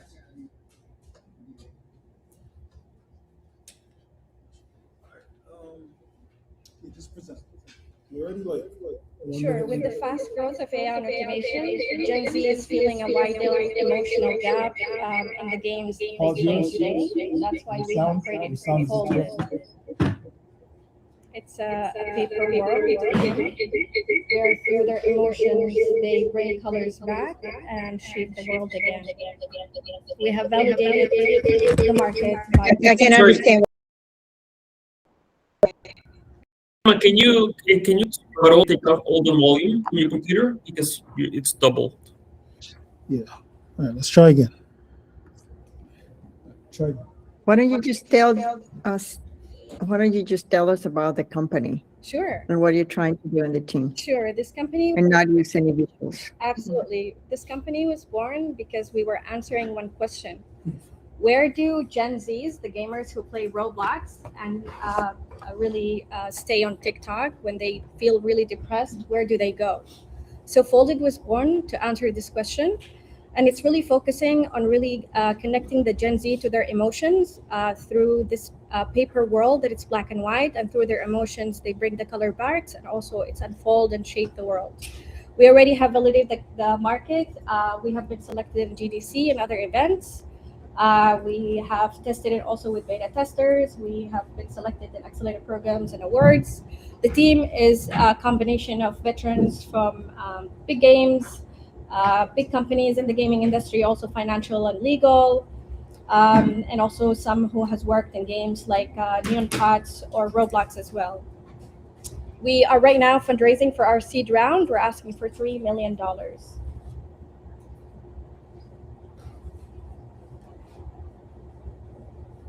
Right. Did you guys get that?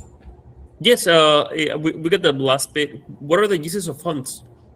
Oh, I'm just going to start asking questions. We're going to use the fund to expand the mini game that we already have, to do a deeper research for R&D, to create the AI tools that will expand from the data that we'll collect from the game, and also, of course, admin and other expenses for the company. Oh, sorry. The last thing is community expansion, which really, really, really important. We also validated the market. We have like daily 1,000 impressions on the videos and the content that we have been spreading. We also have launched our Kickstarter campaign, and we already have been highlighted as the first game that you find when you search about cozy games. We already exceeded the percentage of what it needs to be highlighted at the Kickstarter platform as well. Thank you.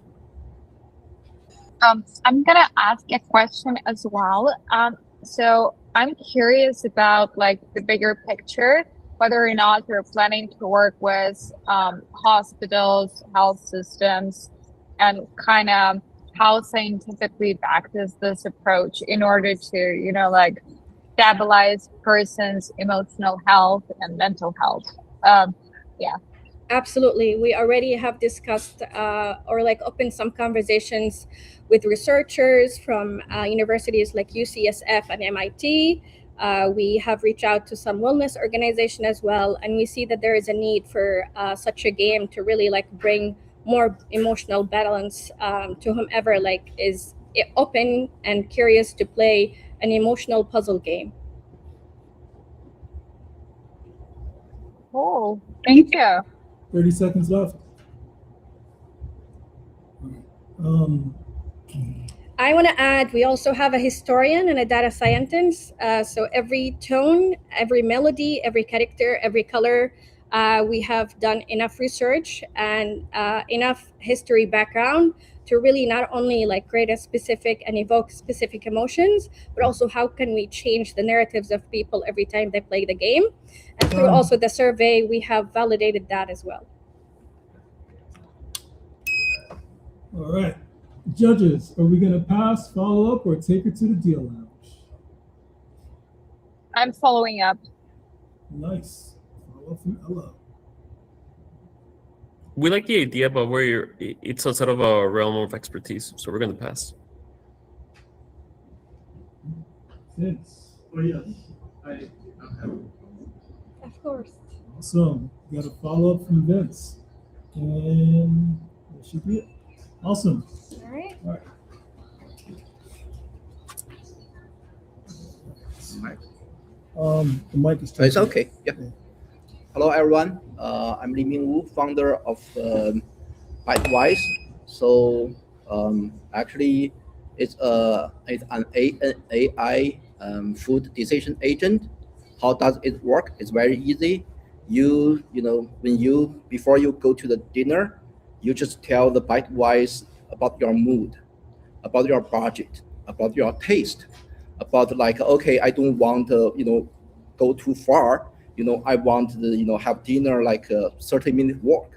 Then the Bitewise will show you the meal exactly, like you like a steak. Okay, there's option, and the drink, everything, and also the rating. Okay, so there's no click, there's no scoring, there's no Yelp, there's no Google review. You just talk to the Bitewise AI, then it show exactly what you want to eat.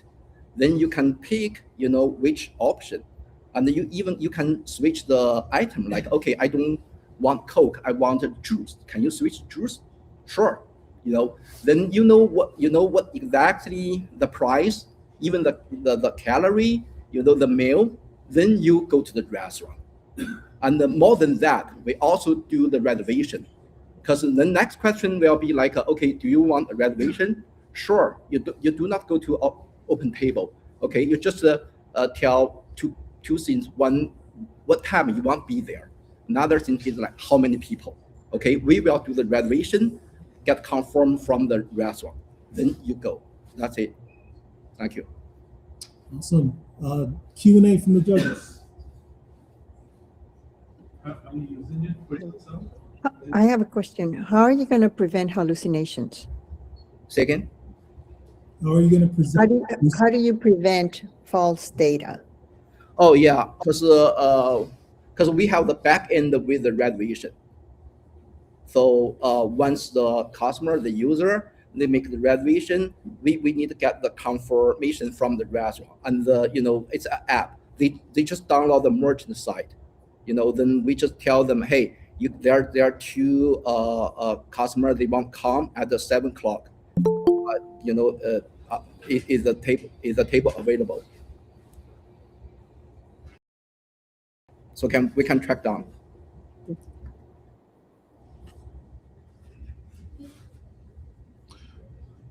Awesome.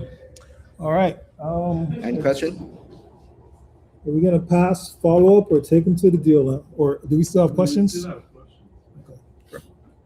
Give me some latest examples where people have really changed their moves depending on their usage of your app. Oh, we not launched yet. We're going to launch this product like about 3 weeks. So you must be cleaning some data, right? Yes. So who are you cleaning? Actually, the reservation and also what people ordered and the feedback, because we need analysis. Basically it's personalized agent. The more you talk to it, the more you use it, it knows you more. Then next time we'll give you a better decision.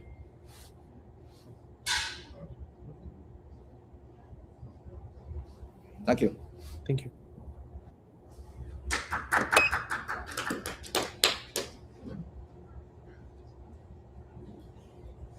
All right, sounds good. Do we pass, follow up, or take them to the deal? Pass. Follow up. Judges on follow up. We got a follow up. Oh, thank you.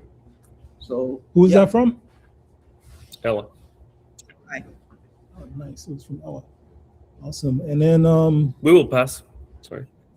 Pass. All right. Sounds good. All right. Matthew, you're up next. Yep. Thanks. Thank you. Just share your screen. Yeah. And then speak. Yeah. Yeah. Thank you all. So for me, I got the things laid out, so it should take you straight to our deck, and we'll essentially go from there. And then, yeah. So this one, it's right now. So you can see also this one actually skipped ahead a little bit, but this us. And then, yeah, there's no clicker. So I'll have to manually. Actually, let me know. Your time starts now. Got it. Thank you all. My name is Matt Gabriel, founder CEO of Cypher Jobs. We are a Bay Area-based startup with a team of 7, and we are looking to build solutions for businesses in terms of ad tech, HR automation, and recruiting.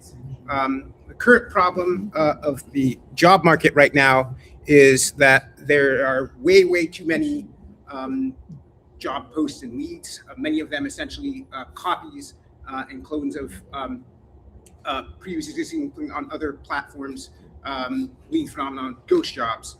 Over 24 million Americans are affected by this waste every year. And the solution that we believe needs to be is to just create a whole new platform. And so with that, then this is a little bit outdated, because for us, we're working to release the eponymous Cypher Jobs later this year in July, and it's essentially going to be a job search engine with some hosting, with some API layer, ATS layer that is both free and paid for, as well as ad tech integrations for partners to advertise direct job postings. These organizations will be vetted and will be made to verify themselves by way of KOS verification and other means to ensure that they will be using user data properly, and that they will be giving quality job leads to those in need of them. With regards to, yeah, I was just down. No, oops, I went backwards. But this is our preview. So this is actually a mock-up of a really old version of the site we built back in 2025. Time, Q&A. Questions?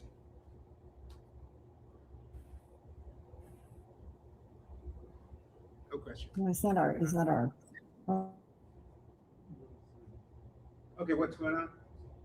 Is it hard to see? Because I know this is. What jobs are you seeing in the market right now? So, like jobs, as far as like the quality of the jobs or the kind of well, sectors.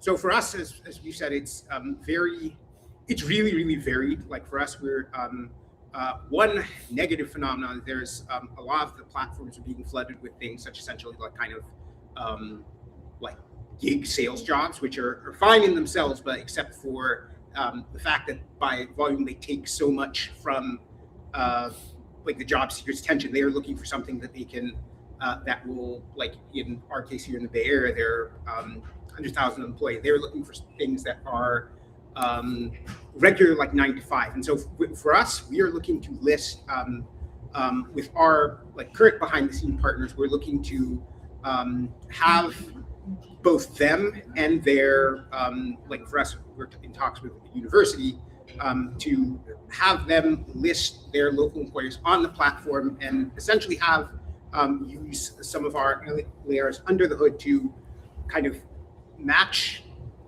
those that are in actual demand with the candidates looking to see them. And again, we are incentivizing as part of like our monitoring, like 80% of it will be paid partners, with the rest being B2C user input and the like. But we are incentivizing them to bring quality.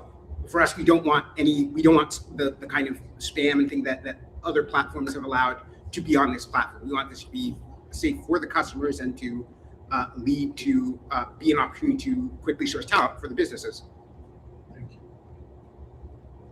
Any other questions? Because for us, in case you guys are interested in more, we also do have on the Lumai a presentation going on this Saturday. One is going on at 12 Eastern, one going on 12 Pacific. A chance to learn more about our go-to-market, the partners we're seeking, and just more about us. And so you can find us like via Loom or for me via our. I think for us we do have like one LinkedIn platform left, but so 15 seconds left. Any other questions in and out for me? I'm ready to go get the deals in case.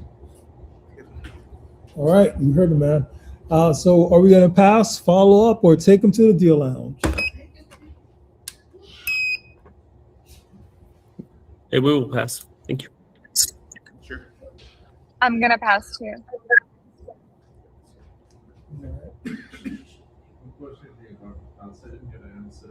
What question about? Yeah, I didn't get a proper answer. Okay, sure, that's fine. All right, sounds good. But you got one follow up earlier. Yes, we have Kia. Thank you all. All right. Our last one. Judges, thank you so much for your time and patience. We have two. Can we make time for two more? Just one and two more? Judges, just checking on your time. Awesome. All right, we can fit two more in. Okay. Oh man. Donna's up now. So we got. All right. Knock yours out. Okay, let me try to. I made sure that the sharing worked before I joined. Okay. The restaurant industry in the US is a $1.5 trillion industry, but less than half of these businesses are able to survive up to 5 years. Most of them die before that. Hi, everybody. My name is Anup. I'm the founder of Ogent, and we are trying to solve this particular problem. The primary reason for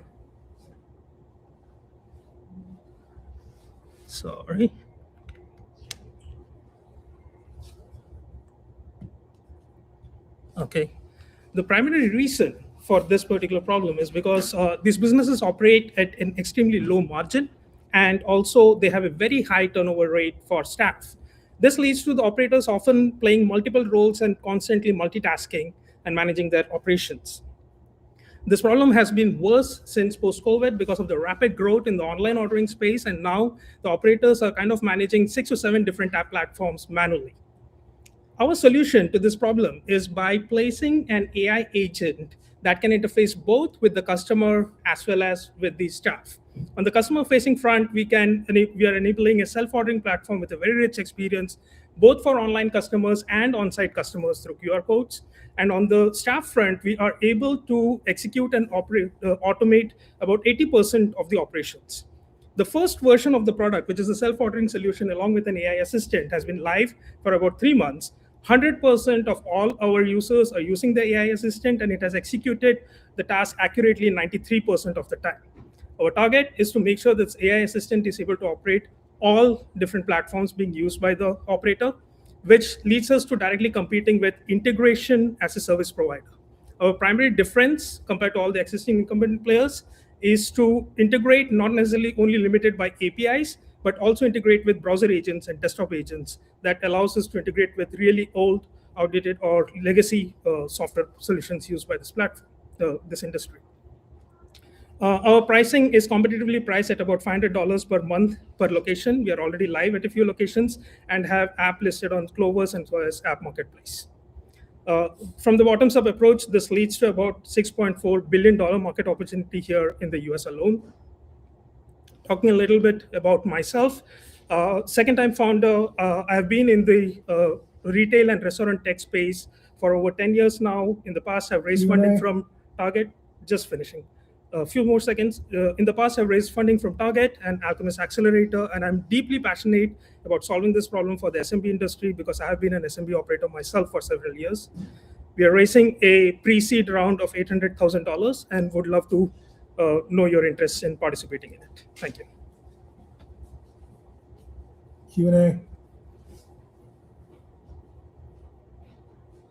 I have a question. So who is your ideal customer profile? Do you work both ways or only business to business? We work only business to business, and our software solution is basically a B2B2C solution that allows them to engage with their customers, but also operate with all third-party channels like Uber Eats, Grubhub, etc. Your ideal client, how much money do they make annually? What kind of industries are you targeting? Right. So our target customers at the moment is the SMB industry that typically is owner-operated. They operate about 5 different locations usually, or same brand, multiple locations, but limited to 5 to 10. And each location generates about $1.5 million to $5 million ARR. Okay. Anything else? Do you plan to focus on a specific industry or segment or vertical, or it's going to be just a very broad targeting? So we are currently live with the self-ordering solution at bowling alleys, golf courses, resorts, live concert venues, event venues, and we are seeing a great value proposition that we are able to deliver for these locations. So we are going to go niche deep first in these sectors before we go spread out further into the formats of food businesses. Wonderful. Thank you. You had a question. Yeah, so question was, what are you bringing on table? The speed of execution is the friction, right? Because you said one restaurant had like 11 channels. Right. Right. So right. What do you exactly bring? So there are two aspects to the seconds. solution. One is we are raising into the self-ordering solution increases average ticket size by about 20%, which is proven. The second is we are able to save about 8 hours to 20 hours weekly of the operator, just automating a bunch of tasks using AI to integrate with third-party software solutions. There's DoorDash, Uber Eats, Grubhub, all the channels that they use. Yeah. So we are doing both saving money as well as increasing revenue. Okay. Thank you. So mainly you said operations, right? Yes. That's what you Yes. Thank you. Do we ask what are they interested in? Oh yeah. Thank you. So are we gonna pass, follow up, or take them to the deal? No, we're gonna pass. We're gonna pass. I'm Thank going you. to pass as well, just not our focus. Sorry. Yeah, I think based on the answer you gave, that operational efficiency is basically a math problem. So I would love to follow up. Okay, thank you. All right, and then we just have one more presenter.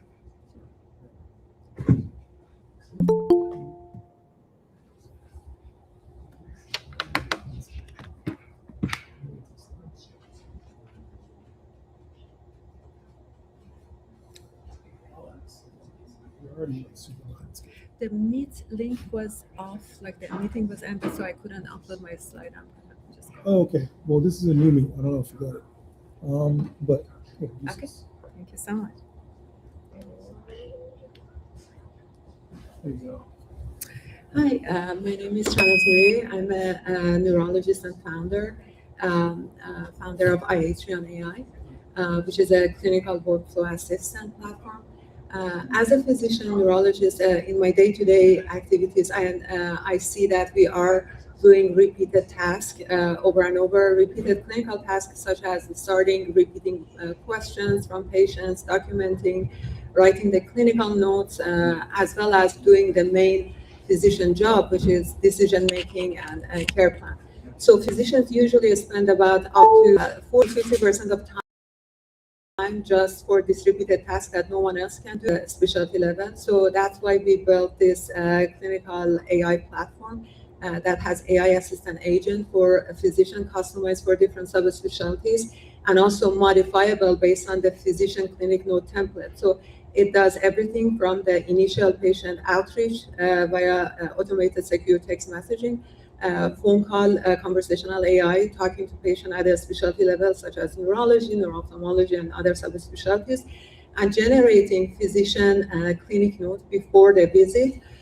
So it is ready for the physician review before even the doctor walks into the room, so that they go into the room, verify with patients, and come up with the assessment plan and care plan. So this saves physician time, this reduces labor intensive work, and also expand the physician access by saving physician time. Right now we are live at the University of Miami as a SaaS B2B software vendor, and currently we are undergoing pilot evaluation to get the physician feedback, time saving, as well as patient satisfaction. And then also we are onboarding UCI. We are approved by IT institutionality at UCI. Stop. Q&A. Investors, do we have any questions? So you mentioned the physician time. What percentage of physician time have you seen from your Florida Institute versus what's your pitch to UCI? Yes. So for the UCI, we are onboarding neurology, and neurology visits usually are 60 minutes. So this saves like about 20 to 25 minutes of physician time. At the University of Miami, we are piloting at neuro-ophthalmology department, Bascom Palmer Institute, which is #1 in the US. And they are spending maybe 30 minutes per visit, but that saves them time about 10 to 12 minutes per visit. It's like a tool, like it is an assistant, like give a like little bit context. Is the phone sitting there? Like, so it's for now is a standalone software. Right now they didn't require us to like use the Epic integration for now. Basically, physicians log in, they export their schedule as a like a CSV file, upload to the platform, and the platform is scheduled to send based on the appointment time and patient phone number, send a reminder 5 days before the visit, 3 days before the visit, and then patient initiates the call, and AI will go over the history, writes the note, and physician will every morning will log in and literally with one click copies the note and puts it in their EHR. same thing as a follow-up. For now, we are using only for new patients, just because that's the most time-consuming part. Yeah. I think Alicia wants to say a few words. Yeah, how do you manage privacy? It is HIPAA compliant. It is built on Microsoft Azure, and we have like all the we have passed the institutional IT review for the University of Miami as well as UCI. So we are compliant with all the regulation. Plus, I am a former FDA medical officer. I worked at the FDA for 2 years reviewing medical devices, and I have that clear boundary between medical device versus just documentation tool. So this AI does not make any decision support, any like clinical recommendation to the doctors, purely documentation tool. Thank you. 30 seconds left. Can you talk about the race? Unit economics. Sure. About the unit economics, so basically we are charging per minute base package, and like for example, 1,200 minute package is $900 per physician account, or 600 minutes is $500, and we have 80% profit margin. It's per year, right? Pardon me? Per year, minutes expire. Per monthly. So we're gonna pass, follow up, or take it to the deal lounge. I'm gonna pass. We're gonna pass. Thank you.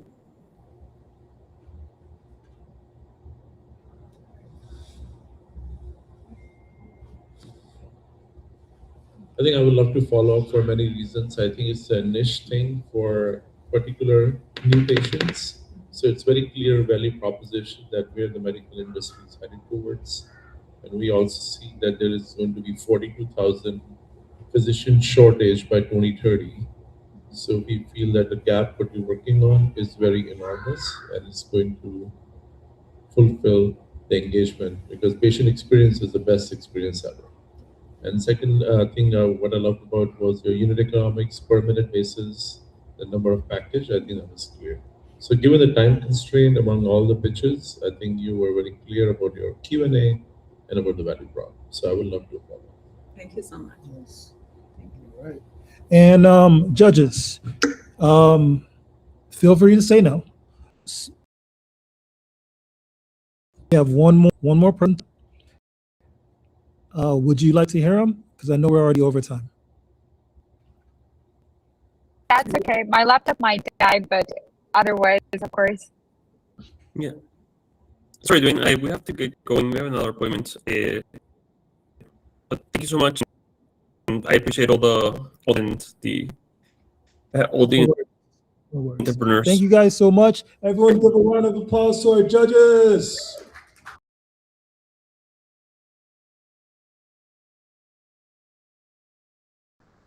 That energy all the way from here. All right.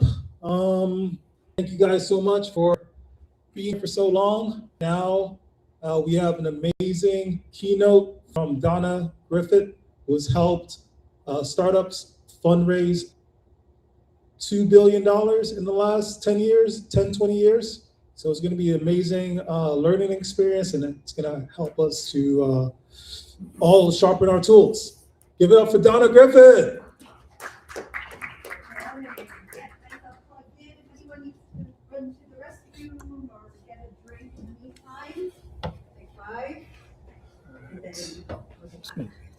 Hey. I'm just going to have, they could watch from Zoom. Oh, sure. If you want. I'd love to get my slides up though. Oh, okay. Yeah, Awesome. I need that. You can All right, still guys. Keep them on Sorry. no, you can keep them on a Zoom, but I need to click and we will be able to see them. What about this? Do you have a splitter for an apple? I do not. Can I maybe send you the link to my slides and It's a Zoom and then you share. okay, that works perfectly. Okay, where's the Zoom? All right, I'll send it to you right now.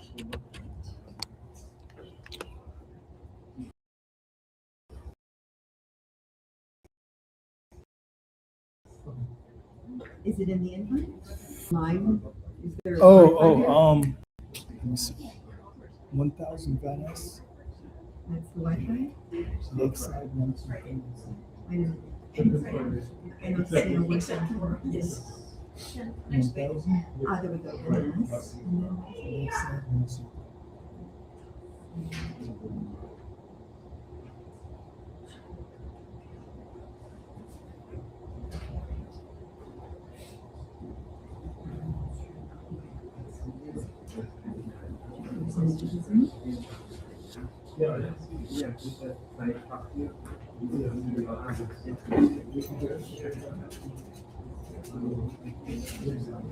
Using the Zoom? Yes, I am sending you Zoom. Great.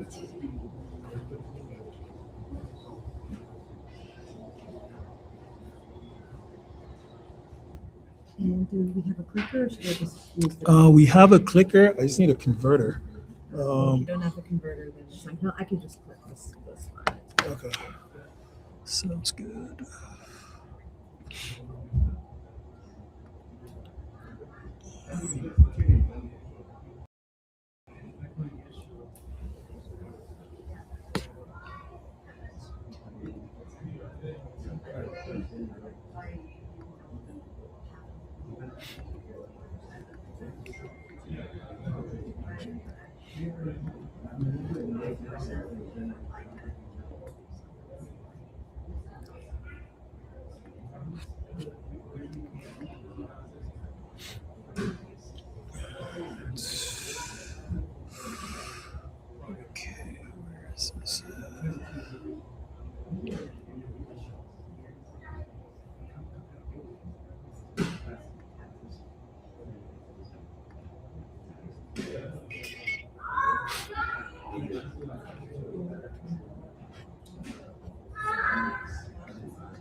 Got it?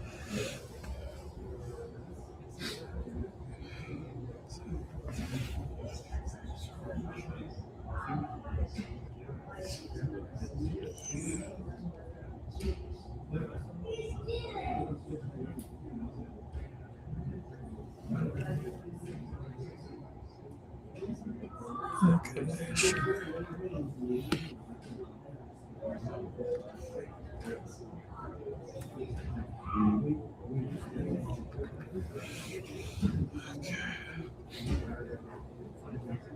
Can you just put it full screen? It's slideshow.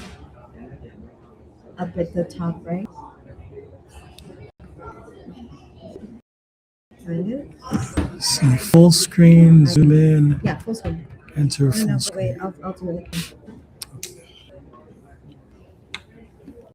Did you open this in? Yeah, from the email. You didn't open it in Google Slides? Yeah, that's Google Slides. So there should be a slideshow here. It's not showing it full screen. That's really weird.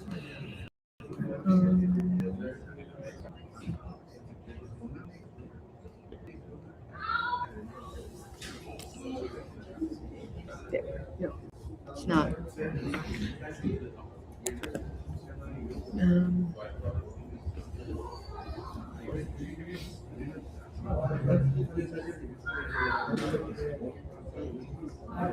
Got it. All right.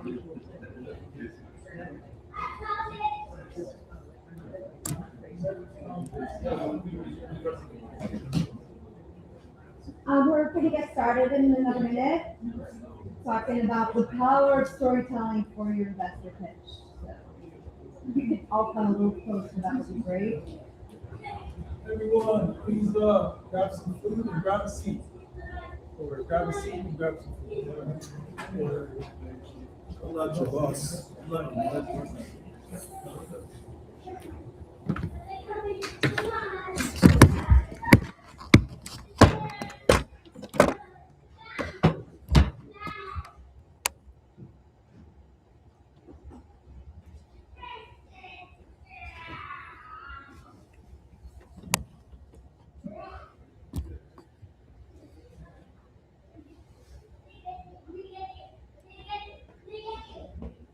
Water.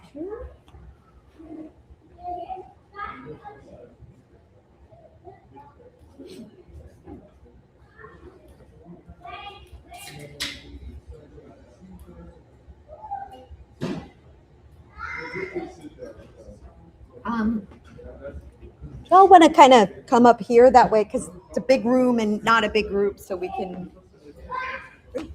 Everyone, please go to the front.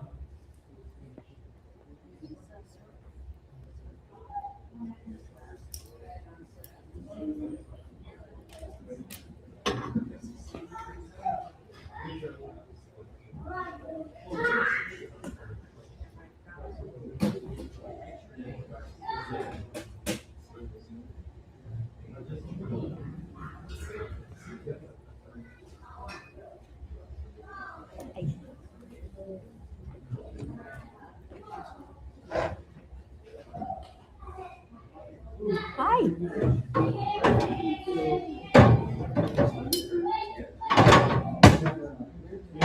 No, I'm good, thanks. Just want to get it out of the way.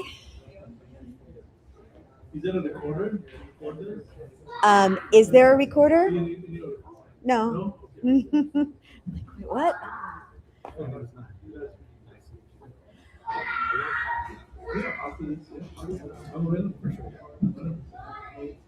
Okay, so come on over. We're gonna get started. I got it. Okay, no, this is older than that kind of newfangled fun stuff.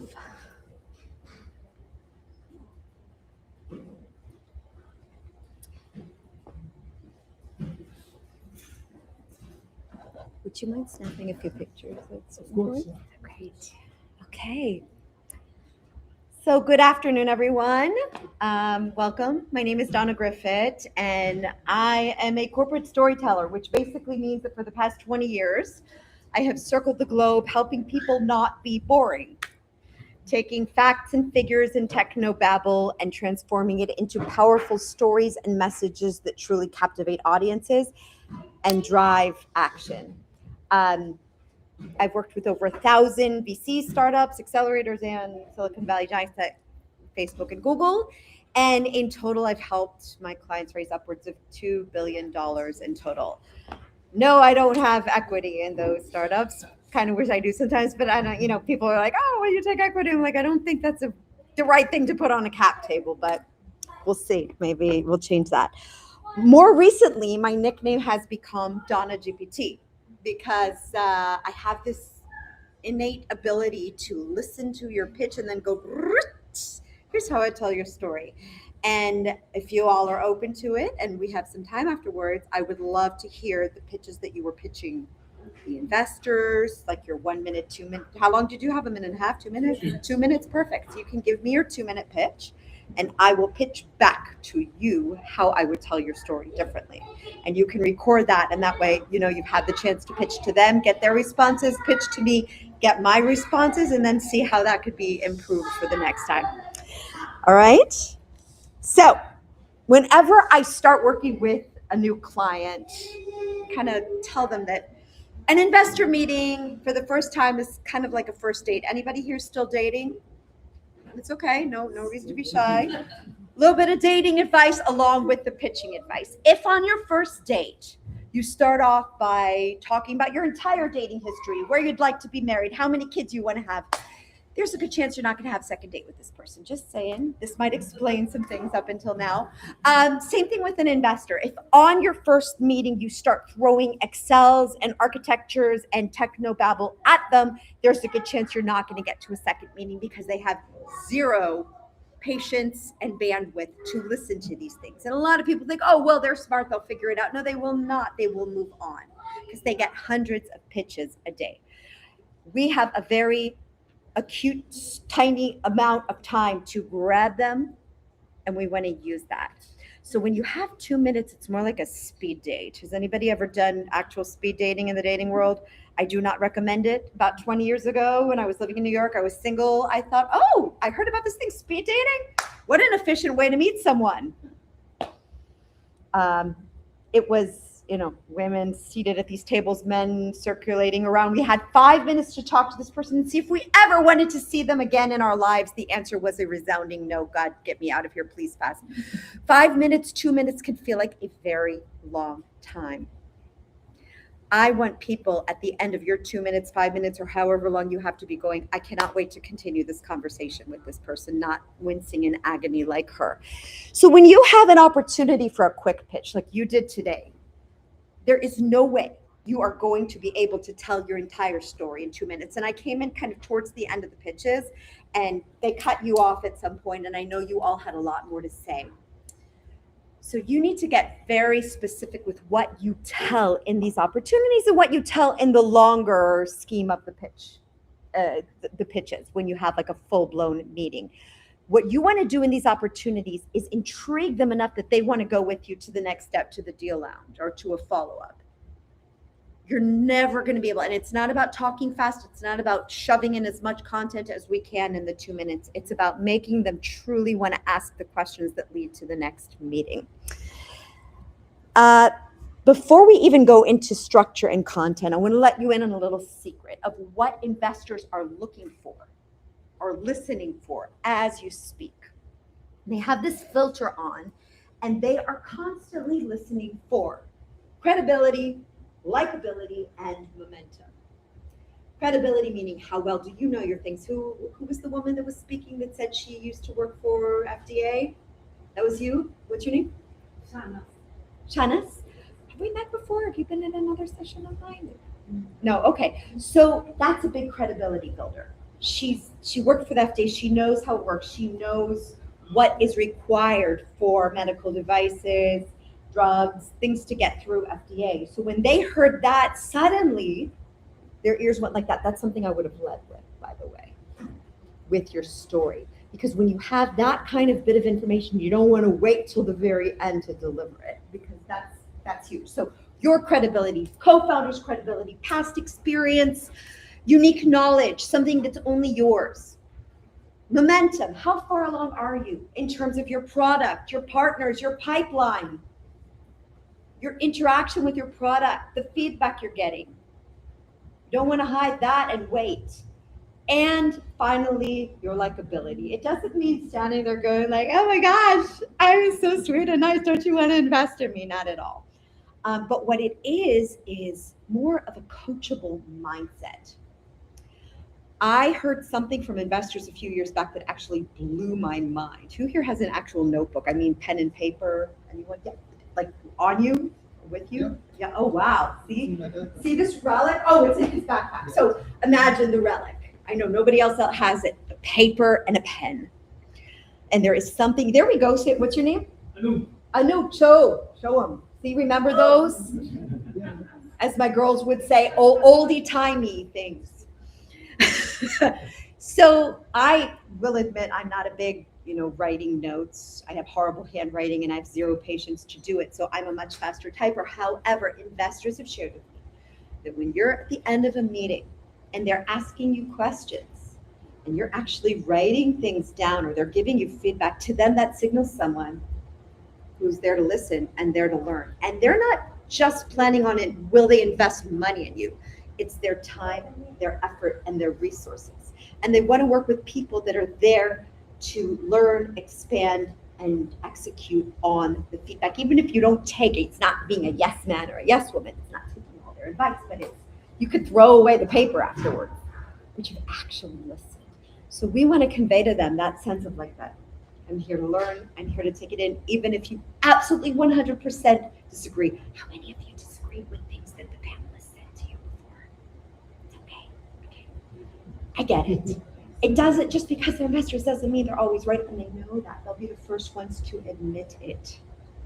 But at the same time, is there a kernel in there, something that we can learn? And even if there's not, you're getting a reputation of someone who's listening. So that's the three things we want to think about. Now, speaking of three, how do we actually introduce ourselves? What do we do when we start up at the pitch? Now, if somebody's announced, you only have 2 minutes, somebody said your name and your company name, you don't have to go back and say, again, hi, I'm so-and-so, and my company is such as this. That's a waste of 10 seconds that you have. That's a lot of time.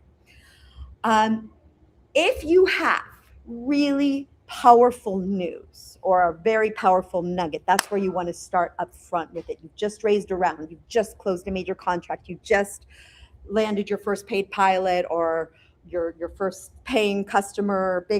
Those are the kind of things you want to lead with, especially in a quick pitch or even in a longer pitch. If anybody here raising C and above or A, or you guys just very early? Okay, so as you start to have traction, serious traction, don't wait to deliver good news. Okay, even put in what I call a brag slide.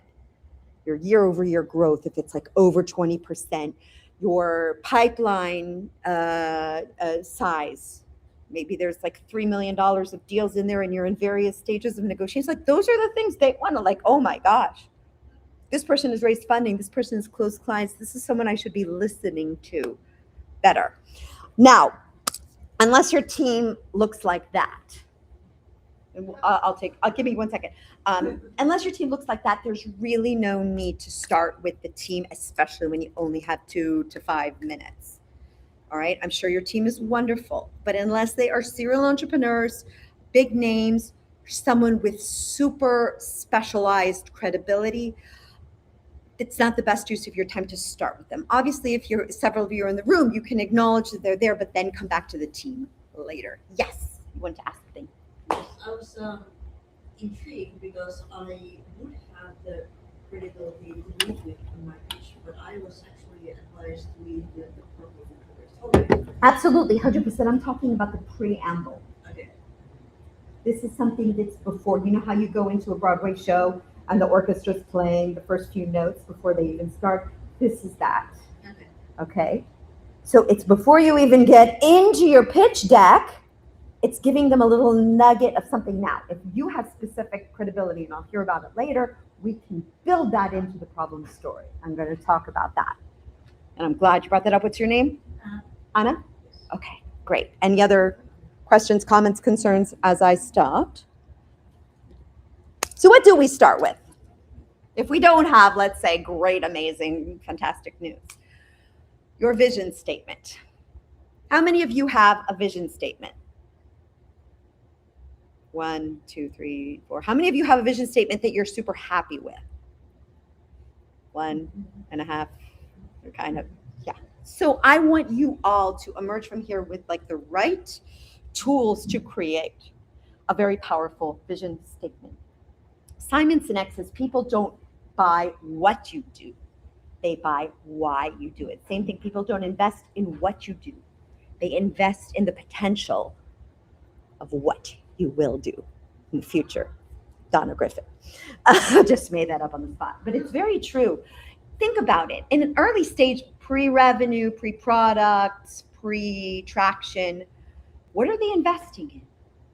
They're investing in your vision and in your potential and in your capabilities, and you need to sell them on the fact that you are a visionary. And that's what we need to give them. So your vision statement will do it. It's your North Star. It's what wakes you up in the morning, keeps you up at night.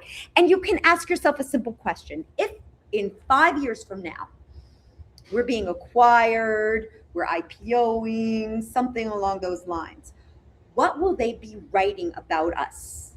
How will they describe us in TechCrunch? The company that did X for their industry. That's a good indication of what your vision. Now, it doesn't mean what you're working on now. Your MVP or your initial offering, your beachhead, your wedge. And people are oftentimes afraid that investors will say, oh, you're just too scattered. No, that's not my intention here. My intention here is to show the long run. And then we're going to take them through how we're going to get there. So you're going to start off with the vision. Now, Simon Sinek talks about 3 layers of information.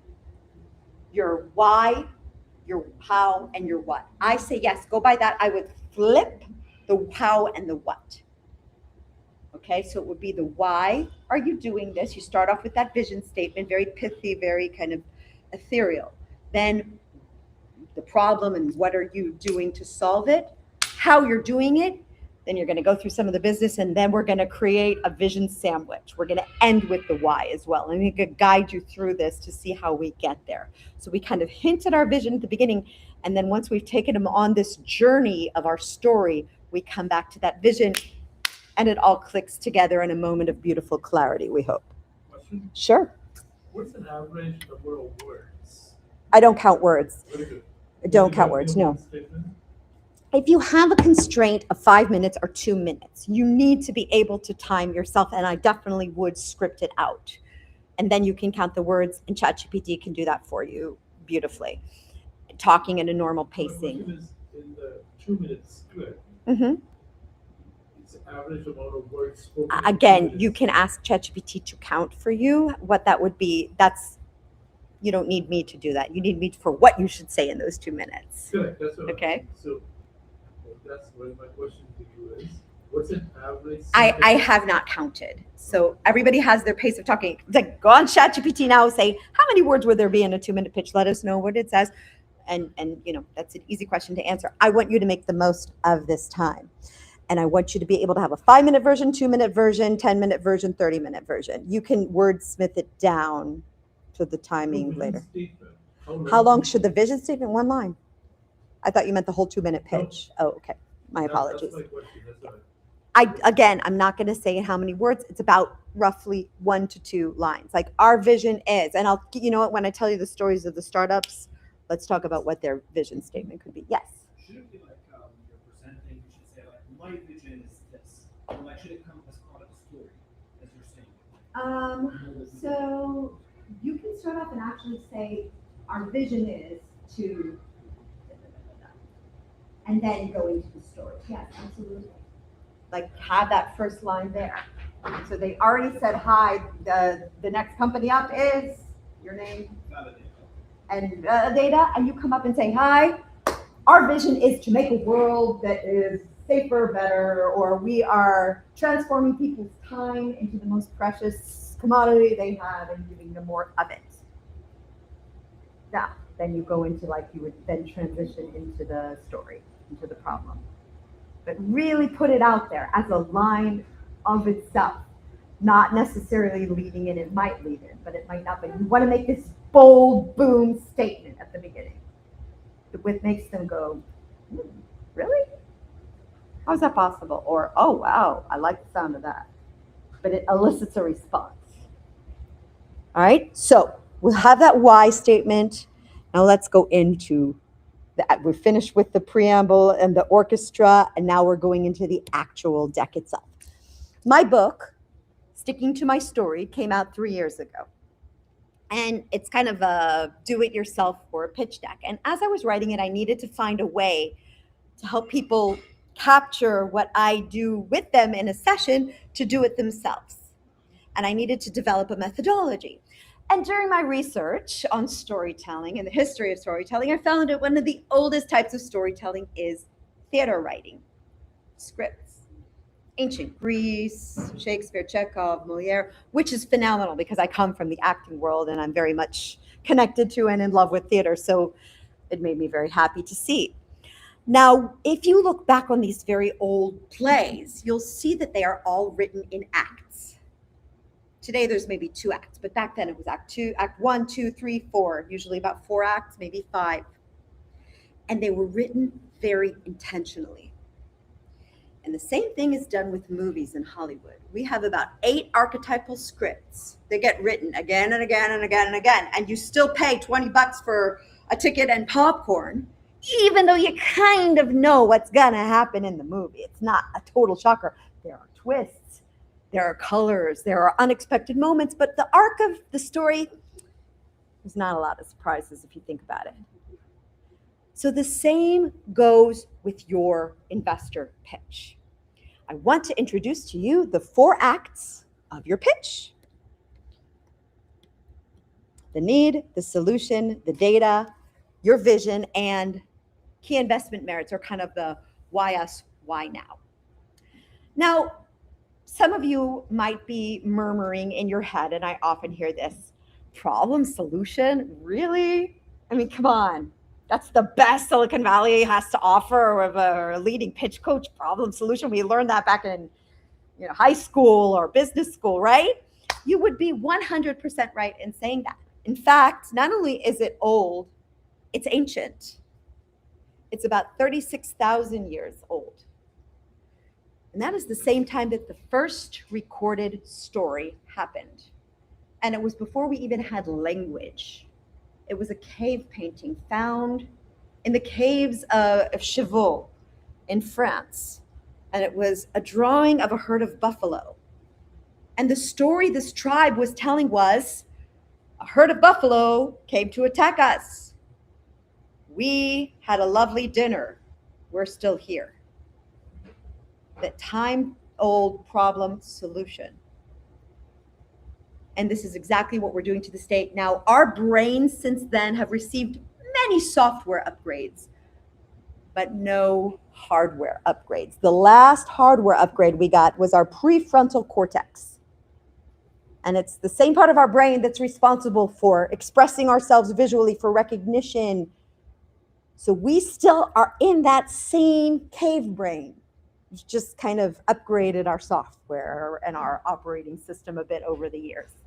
So when we talk this way and we put our pitch in this way that the brain is so familiar of taking in, believe me, I can promise you that every single investor, and I know several of them, sitting there, were thinking in these patterns and listening in these patterns, whether they knew it or not.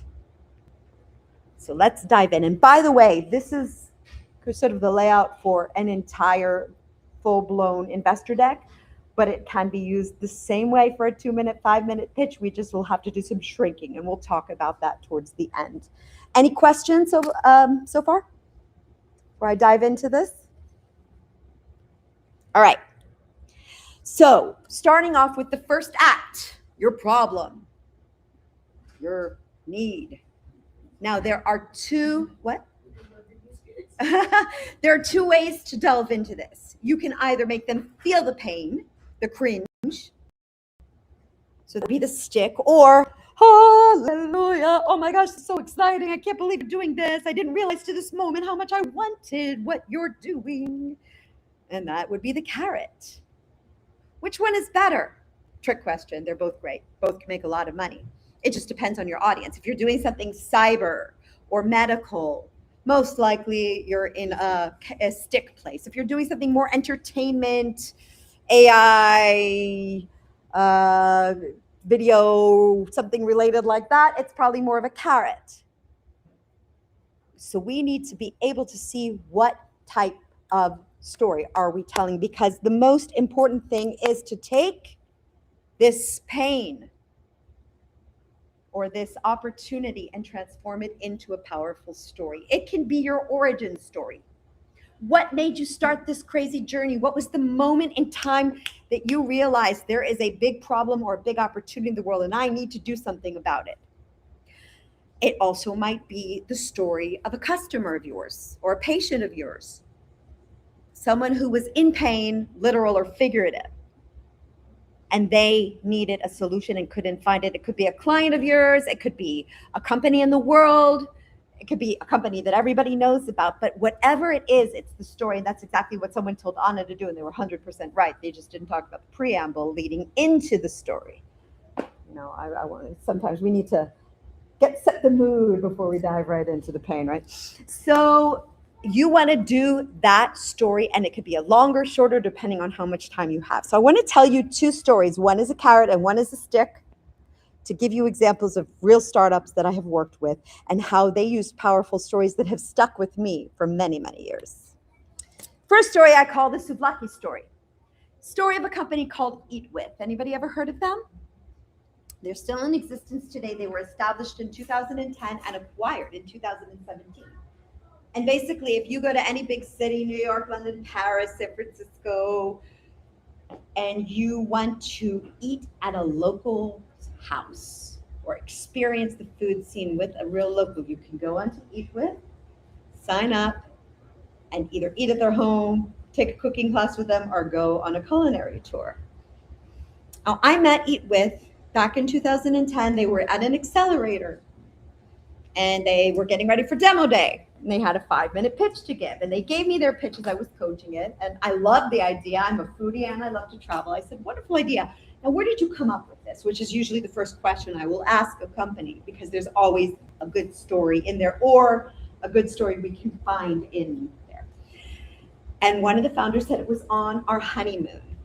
We were vacationing in the Greek islands, and we were looking for a unique, authentic food experience, and all we could see for miles around were the souvlaki signs, you know, the kind of tacky, touristy, faded blue signs, and then you have the foam food there, and it's like not what I was looking for. He said we were about to give up when suddenly we saw this little old woman coming back from the market, and she had these overflowing baskets of produce, and I stopped her and I said, excuse me, ma'am, where do the locals eat? And she looked at me kind of funny. She said, what do you mean? Where do we eat? Do we eat at home? He said, well, how do I get a reservation to that restaurant? She said, you mean you want to come for dinner? And he said, oh, no, I was just joking. She's like, no, you come, dinner, tomorrow, 8 p.m., my home. And she kind of scribbled down her address, handed them the note, and scurried off to make dinner for yet another 2 people.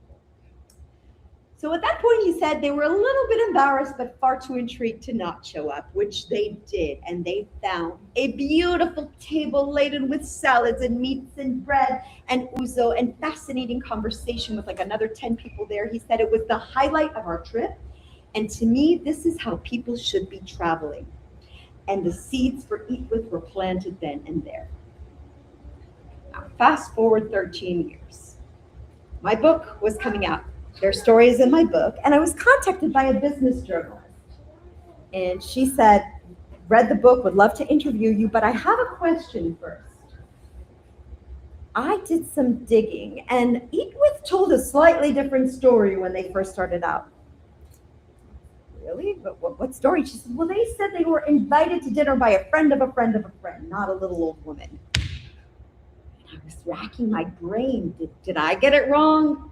Did they change the story? Did I tell them to change the story? I was just like, listen, you know what? This is my story and I'm sticking to it. No problem. Did the interview, article came out. I got an email from the founder congratulating me on the book, the article thanking me for the mention. And I said, okay, I need to ask you something. What is the real story? Now, I'm not going to tell you because it doesn't matter. Because isn't it more romantic to think of this chance meeting with a little old woman who invited them for dinner and it was born? Now, I don't think any of their investors to do due diligence traveled to Greece and started knocking on doors to see who hosted them. Now, one thing that's very important for me to tell you, and you saw Mark Twain on the previous slide, who said, never let the truth get in the way of a good story. Storytelling is not lying. However, we do have room to create stories that are just that much more attractive. Don't lie about your numbers. Don't lie about your lab results. We had enough with Theranos. We don't need any more of that. But you can kind of edit your story to make it that much more memorable, right? I know, any engineers in the room? Yes, I know it's very hard for you to accept what I just said. I get it. And believe me, you will be better off for it if you can let your engineeringness go a bit and tell powerful stories. So this is one story that's more of a carrot. They did very well. Nobody ever questioned the Greek island story. They exited. He's already working on his next startup. And the next story, I call this the healing story. It's the story of Cure Life. This is more of a stick. On the right there, we have Ron. Ron is a serial entrepreneur, and on the left is his father, Raphael. And when Raphael was 56, he was diagnosed with type 2 diabetes. Has anyone ever had experience with that, with someone they love? Actually, my husband is type 1 diabetic, but my mom is Yes, so the difference is type 1 is usually juvenile. It's hereditary or genetic, and it happens to young children, often teenagers. Type 2, adults in their 50s and up, suddenly in the middle of life, it happens. And it's a lot to do with environmental and eating habits. And suddenly Raphael had to completely change his life. He couldn't eat his wife's cooking, which he adored.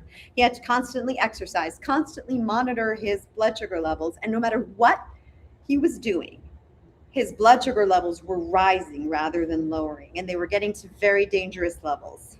And Ron was watching his strong, beloved father fade into a ghost of himself, and he said, not on my watch. And he set out on a journey to cure type 2 diabetes. Now, lofty thing to do because it is a chronic disease. So we know there's no cure, but he wanted to do something to help his father, and that was the vision that was driving him at the time. And he traveled from Sri Lanka to South Africa, from India to Indiana, searching for something, for anything that would help his father, and he found it. A combination of herbs and Ayurvedic medicine that when put together, he created a little capsule which he called Chapellin. And after 2 weeks taking it, his father's blood sugar levels had dropped 70%, almost to pre-diabetic levels. But something much more important had happened on his journey. And this is where we would do the transition from the problem to the solution. We need to prove that this is not just a Raphael problem. This is a big world problem with lots of people and lots of money involved in it. So 467 million adults will be diagnosed with type 2 diabetes in North America alone each year.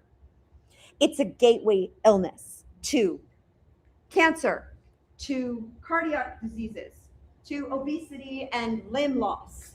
And not only that, can you believe that each year over $1.1 billion are spent on research, and yet there is no way for people to manage this disease as well as other chronic illnesses, and it takes over their life and they're not getting better, which is why he created CuraLife, a home for managing chronic disease so that you get the support, the information, and the diagnostics that you need so you can manage it without it managing you, starting with type 2 diabetes. So his loftier vision, and we're coming back to the vision. Where's my vision? Who was asking me about the vision and what we should say? Well, you were, but somebody else was as well. So yes, there you are. Okay, you were right over there, right? So this is the case where we would say the vision is to create a home for chronic illnesses so that people can manage their illness before it takes over their lives, or something along those lines, starting with the first product, which is type 2 diabetes. So it's not something just like, I want world peace. It's very specific, but it's also very visionary because there's a long way to go. Right? And that's what he threw out at the beginning. And then we'll see how it comes back to it at the end as well. Now, another little story behind the scenes here.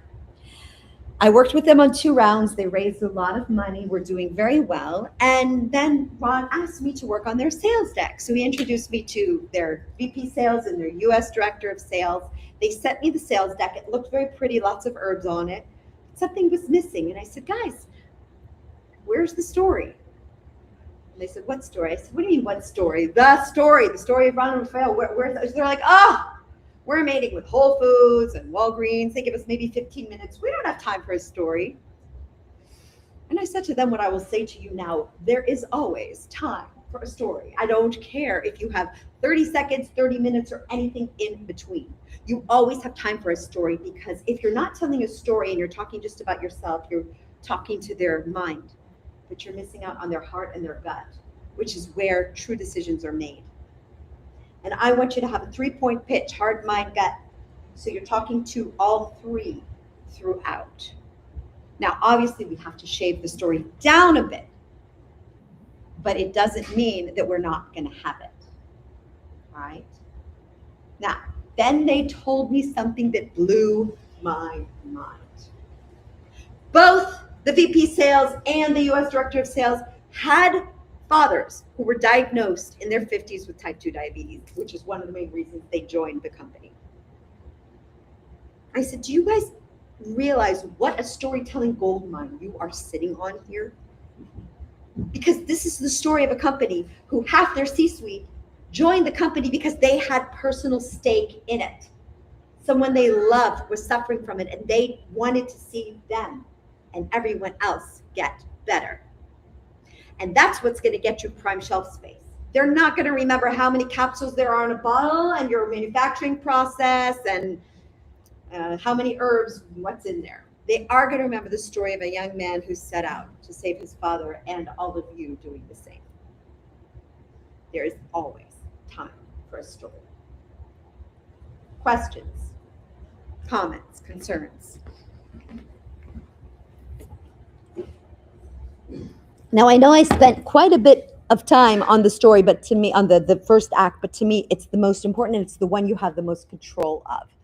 So back in 2009, when I started giving these workshops, I made a list of all of the main problems startups were working on solving, or the villains, as I like to call them. Look at this list. Interestingly enough, a lot of these still persist, probably have gotten worse or look different, but are still there. Bad economy, still got that. Security vulnerabilities, yep. They just said RSA here last week, lots of that going on. Waste in the system, definitely have that. Now, boredom, popularizing cultural trend, missing a great opportunity. Those 3 are the carrots.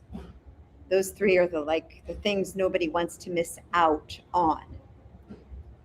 But these are still around. Now, fast forward from there to March 2020.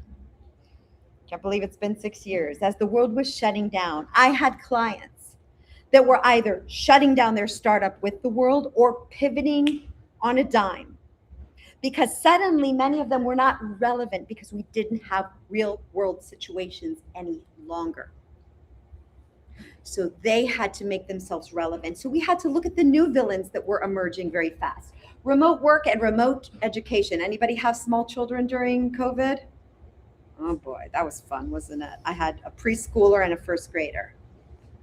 And I'm glad, I don't know if it's better that I didn't know it was going to be almost 2 years at home at the beginning or what, or how long. I mean, I don't know. What's the craziest thing you did with your kids? Well, you had them all on yourself. Well, I mean, we were living in a 2-bedroom apartment. My husband had a startup. I was doing consulting. They were home doing Zoom, and we were running back and forth from, changing diapers, helping with that, and trying to save our company. Like, that was pretty insane in and of itself. So, yeah. Anyway, but I digress, putting that aside. So looking at that, those were 2 villains that emerged overnight. Investors before COVID never agreed to meet a company over Zoom. Suddenly, they were very happy to, and that's a behavior that has continued. First meetings are now done traditionally over Zoom. If they want to meet further with you, then likely as the deal progresses, they're going to want to meet you in person. But it changed our behavior. A lot of things changed. Money saving, digital health, logistics. Remember a time that we couldn't get toilet paper and PPE? So these are all things that startups were looking, how could they get themselves into solving these new villains? And there are constantly new villains emerging.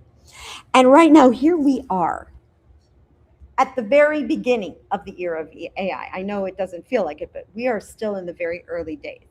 Is it a hero? Is it a villain? Probably a bit of both. One thing is for certain, we cannot ignore it. Not in our lives and not in our startup, and definitely not in our pitch. So I'm going to show you a little bit later where in your pitch deck it comes in, because you can't just pretend it's not there. You have to be able to acknowledge it.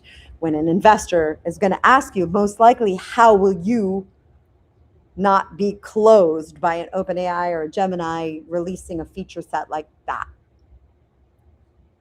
So we'll get to that. So that was Act 1. Before we move to Act 2, any other questions, comments?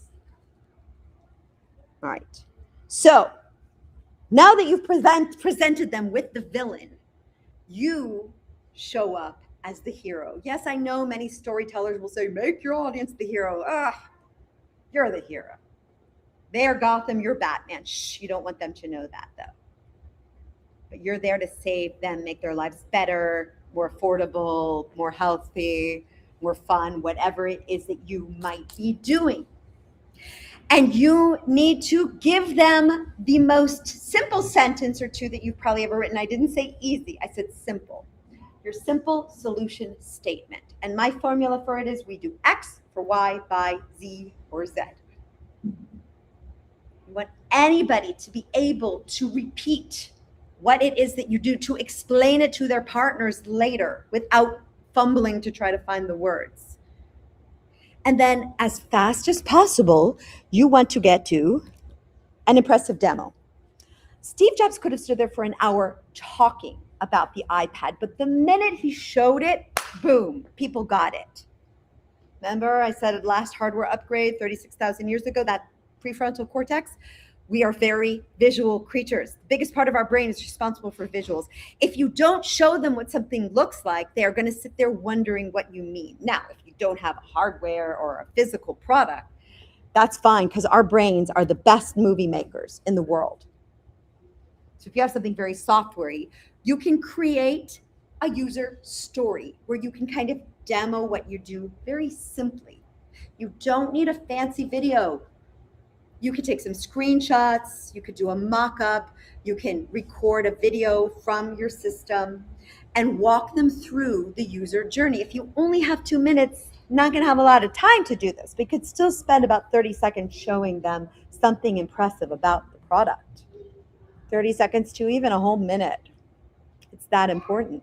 So 30 seconds on your story, about 45 seconds, let's say, for your solution and demo, and then the rest of it on the business. Now, how do we do this? If we have a longer time, we have a minute and a half to show it, you're going to think of an actual client of yours or a pilot of yours or a client that could have used your technology, but you didn't exist yet, like a Target being hacked through their HVAC system. And how would you have made that a different outcome. I don't like the whole, this is John is a developer, John doesn't like the, try to make it feel more authentic and real. And then you kind of take them through the steps. What are the results? What's the outcome if you already have them? And then a testimonial from the users, if you can get it, saying how much this has changed their lives. And sometimes you need to ask for it to get it. And sometimes you even need to write based on what they've said. They've sent you an email that they absolutely love your product. It's the best thing ever. Say, great, would you mind if I use that as a recommendation, or as a testimonial on my investor materials or beyond? Most of them are very happy to let you do it, especially if you write something, send it to them, they change it, sign off on it. I have over 450 recommendations on my LinkedIn. They did not get there by magic. I'm good at what I do, but people are busy. I'm not at the center of their world. But if they were happy with the experience, I would reach out and say, would you mind leaving me a LinkedIn recommendation? I even would help them. They'd put down a few thoughts. I'd help them form it into it. They'd put it on. Great. Don't be afraid to ask for these. Your investors are going to want to speak to your clients as it is. Get your champions lined up. They are your biggest advocates, and it's worth its weight in gold. All right. So one of the most simple yet most powerful demos I ever saw last year, I was working with a group of French entrepreneurs that were here for a 2-week roadshow, and I work with them now on this year's batch. I work with them leading up, and then I meet with them here the day of their demo day, and they also have 2.5 minutes to pitch. Actually, this year it's 2, even shorter. And they just put a slide up, one of the companies, with like a sketch of their dashboard, and then like 4 squares popped up, and they walked people through. So simple, so powerful, nothing fancy, but we all got it. And that's what you want to showcase your product. Simple, powerful, jaw-dropping. Questions about the solution section, the Act 2. Anyone? Yes.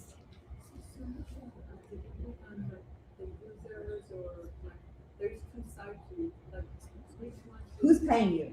So the question was, is it your solution for your customer or their end customer, their user? Always look for who is the one paying you. Having said that, though, you can show both sides of it. Let's say you're doing something for physicians and it's going to benefit patients. You can talk about it from the benefits from the physician side, and then also what the patients, because it's kind of like a B2B2C. So you might want to show a little bit of both, but the one you want to focus on are the ones writing the checks. Right? Other questions?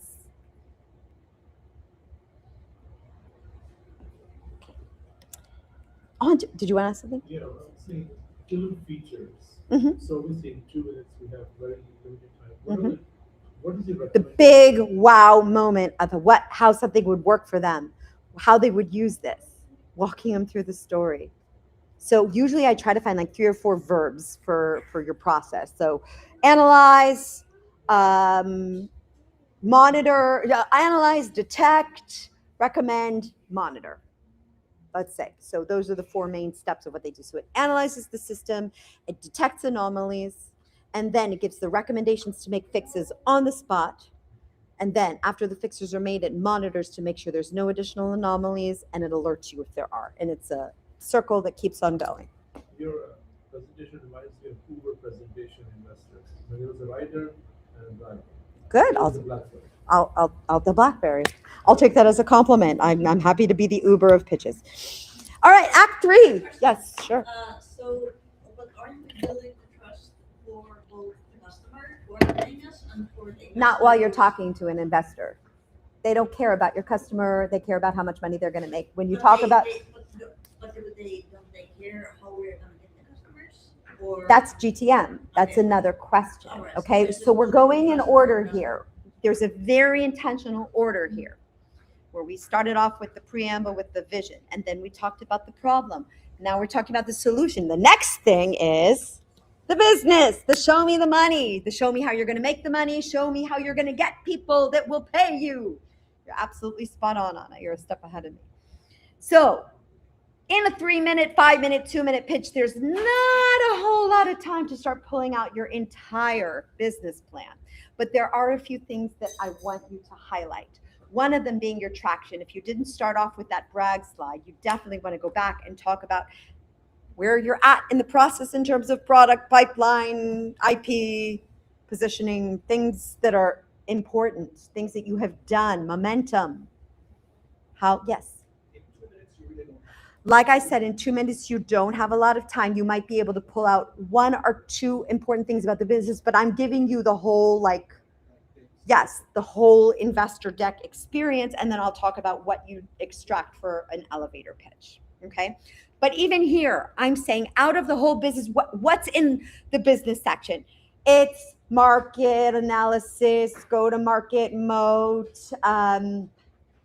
a business model, a competitive landscape. So even in a 5-minute pitch, you're not gonna have time for all of that. So I'm picking out the few most important things. So a way to remember what I want you to have up there is differentiation, what truly sets you apart from someone. And this can be done without dissing your competition. It's very good that you have competition. It means there's a market. And you never in Silicon Valley want to say something bad about a competitor because you never know who might have been involved in that company in early phases. Everyone knows everyone. It's not a good look if you're bad-mouthing someone else. But what sets you apart? What is what you're doing faster, better, less expensive? Monetization. How are you making money? How might you be making more money in the future as you activate additional revenue models? And opportunization. That's not a real word. I made it up, so don't use it. But it rhymes with monetization and differentiation, right? So it's easier to remember the yeah. So what do I mean by this? It's not just having a massively big market. They know the size of the AI market, of the cyber market. Like, you're not telling them anything new by showing them the Tam Tam song. What you are trying to show them that's new is why now? What is a trend showing that you are the next hot thing? Now, investors suffer from acute FOMO-itis. Does anybody not know what FOMO is? Are you suffering from it? Huh? Fear of missing out. Exactly. Maybe you're suffering FOMO not knowing. Now you know what FOMO is. I sometimes have companies that I work with from out of the country, and so I'm careful to ask. So FOMO. They don't want to miss out on the next big deal, on the next big Uber or Airbnb. And you need to show them why you are going to be that next big deal. So you want to find something that they may not know, this golden nugget of information. And what I look at are trends. And I usually look for 3 different types of trends. Obviously, there's not going to be time here to work on all 3. If it's in your longer deck, you can definitely have 3. One would be behavioral. COVID drove behavior towards e-commerce, towards digital health, towards things that were forecast way into the future. Same thing with OpenAI and ChatGPT. It has accelerated usage. And what enabled that was Gen AI. Up until that point, they didn't have it. And that has driven adoption in a lot of even very regulated healthcare, government, right? So suddenly they're adopting AI, even if the guardrails aren't in place, but they sometimes need things to make it viable. So that's a trend we might look at. Another trend you might look at is a regulatory change. Maybe there's a law changing. GDPR, remember that animal when it came out like 5 years ago, 6 years ago? Nobody knew what it was, and nobody really cared until big companies started getting blocked and fined billions in Europe. And suddenly everyone needed GDPR. And a client I was working with that had a GDPR solution for financial institutions was acquired very fast. He had been trying to raise funding for over a year, and nobody got it till they got it. So you want to show in advance of that, foreshadow what is coming. And the third one, it's a bit cheeky but very effective, heat in the space. Do you have competitors, or as I call them, completitors, adjacent solutions that have received big funding rounds, been acquired. That is a great signal for them to show that you might be next. So we want to show that there's a lot of money going into the space. Investors look at heat maps. That's why deals like FTX get funded by so many with zero due diligence, because they see, oh, well, Bessemer invested. They invested. Maybe I need to get on this deal too. So show the heat. And then find that one nugget that you put in here in your 2 minutes, something impactful, and it should probably be what you end with. I'll get to that in a little while. Other questions before I move on from here? Now, I promised to tell you where I would talk about AI in your presentation. And it would be in Act 3, most likely, unless it's that your AI story is part of your problem story. You need to be able to show defensibility. Is it that your defensibility compounds with use? Is it access to specific data that gets stronger over time? Is it a rip and replace? Nobody wants to change once this is an industry that once you're in, they're not changing anything. Is it some unique IP that you have? Is it a data set that you have access to that's high quality that other people don't? What is it about you that is uniquely defensible and that creates a moat in spite of AI, or even using AI, partnering with AI? All right, so you need to figure out what your defensible strategy is. So if you, in the 2-minute pitch, you're most likely not going to have time to bring it up, but if I were an investor, that's one of the questions I would be asking in that afterwards Q&A.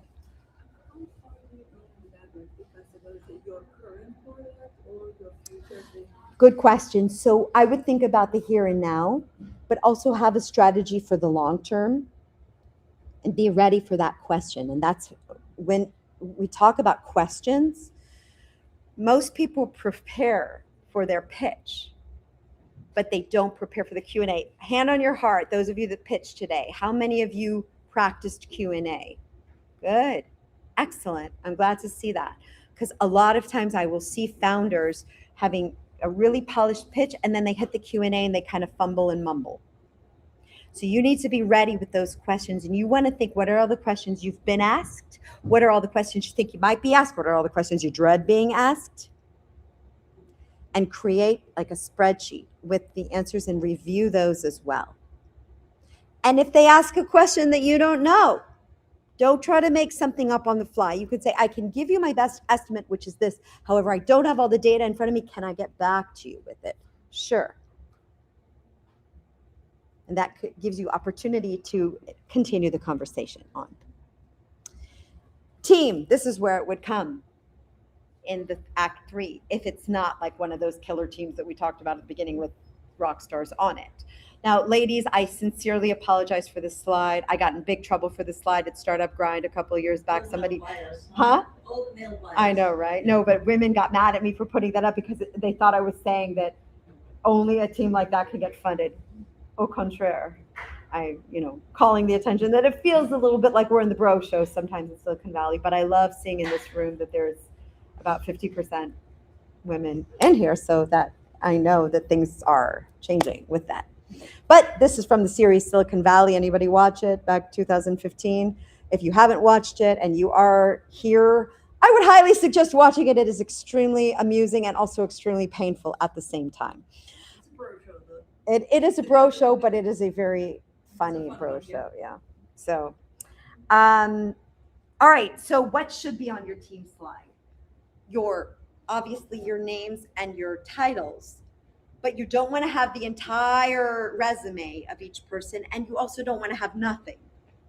You want to show 2 to 4 bullets of their wow achievements of the founding team, or at least the executive team, that make them why you should be the ones funded, why this also has a product founder fit. What is it that you have in this team? And they're going to be looking at this very carefully. They want to see that this is the right team to execute. And what is it that you uniquely have that others don't? And then I usually put logos of places you've worked at, been affiliated with, study that at the bottom, because that kind of creates this trust banner. And that visually pops out to them. Instead of having written work for Pepsi, Coca-Cola, and this, have the Pepsi, Coca-Cola logos there. Instant recognition. Okay?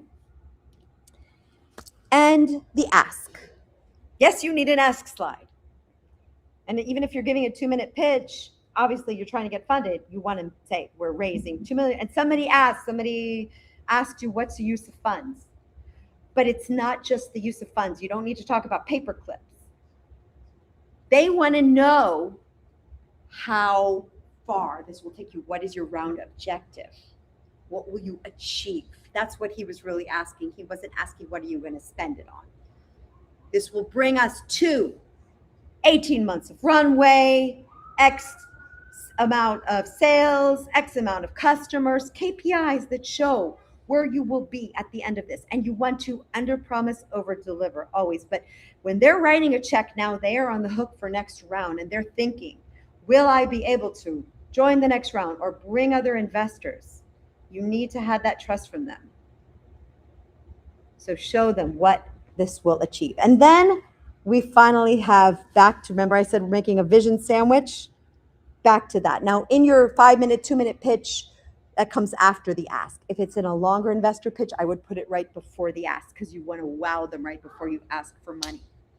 If it's in a 2-minute pitch, 5-minute pitch, you want to leave them with something remarkable. So now we can come back to the vision, or to that golden nugget of information that we found in the trends, and end off with something inspiring and memorable. So if we were looking at Ron's story, come back and say, but this is just the beginning.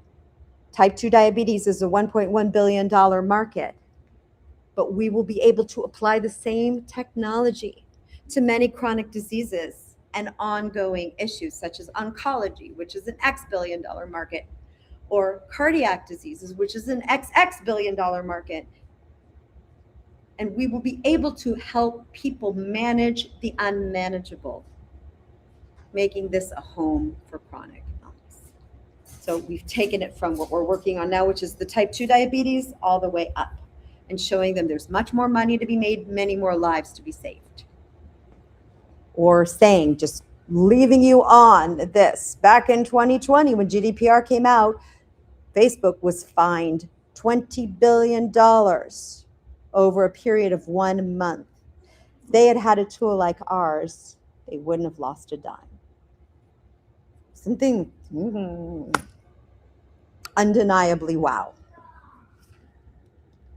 So just to reiterate, our 4 acts, and then the end one, the key investment merits. When I write that slide, I ask myself, if Mark and Ben were sitting in front of me now, what would they want in summary to know the most important things about the startup? Your wedge, your trajectory, your proof, your team, your moat. So you're reiterating things you've said, but you're just kind of reminding them. Some time has gone by. If you're in a situation where you're pitching and you do have a pitch deck up there and you have 2 to 5 minutes, you could just have that up on a slide at the end while they're asking you the questions, because people are still looking at that. So very fast snapshot of it. Questions about any of these? We're nearing the time where we swap, and I get to listen to you for as long as anyone wants to or can stay. We started a bit later, so I'm going to take that time and work with you. But just a few more things. Elevator pitch. So today, 2 minutes is like a long elevator pitch. It's like a 200-story building rather than a 100-story building, because it's usually an elevator pitch is about a minute. So what is the tendency of people? What have you noticed people do when they find they only have a minute, 2 minutes? What do they think they should be talking about? Themselves, their product, their startup, why it's so great, why the world needs it. Again, talking to the head, not here. So like I said, there is always time for a story. We just have to make it a shorter story. So if you have 2 minutes, you can take your longer deck, take your story, your pain, shave it down to 30 seconds to a minute, depending on how long you have. If it's only 1 minute, You can spend 20 seconds, 30 seconds on your problem, on your story, then your simple solution statement, and something captivating about a contract you've closed or something happening in the business or a trend that makes them want to continue the conversation later. All right? Same thing if you have a handshake pitch, a 20-second where you're networking and somebody says, so tell me about your company. Same kind of thing as somebody in an interview saying, so tell me about yourself. That is an open-ended question. You can steer it to your advantage. And when I work, I also work at Stanford GSB as a comms coach for the students. And when they come to work with me on interviews, we don't go into the, I was born in this and I went to school there and then my first job was there and I went back to the, boring. We want that story, that unique, memorable moment. And that's why I want you to have your story. And if you have a credibility story about your past, that's what I would be starting with. As I was working at the FDA for all these years, what I saw happening again and again was companies were falling because this. That's why I created my company, and then tell about it. Yeah, but how do you define your pitch? Like, for example, in this room, we have several different investors. Then how do you know where to start? Like, yeah, you have a story here, but who's interested about the championship? Like, how I define performance. So you have to ask yourself, are you speaking to specialists or generalists? Now, notice who was interested in her pitch at the end. One said, we're in the space of health and biotech. All the others didn't get it. And that's fine. You may have a very specialized thing, but if you have someone on the panel that they're going to get it. So what I usually do is I create like a primer slide, and I have my clients ask the investor, how much do you know about X? Oh, I know a lot. Great. You can skip the primer slide. Not much. Great. Let me just in a nutshell tell you it's A, B, C, and D. Really quick little, okay, got it. And now you can go on and talk about it.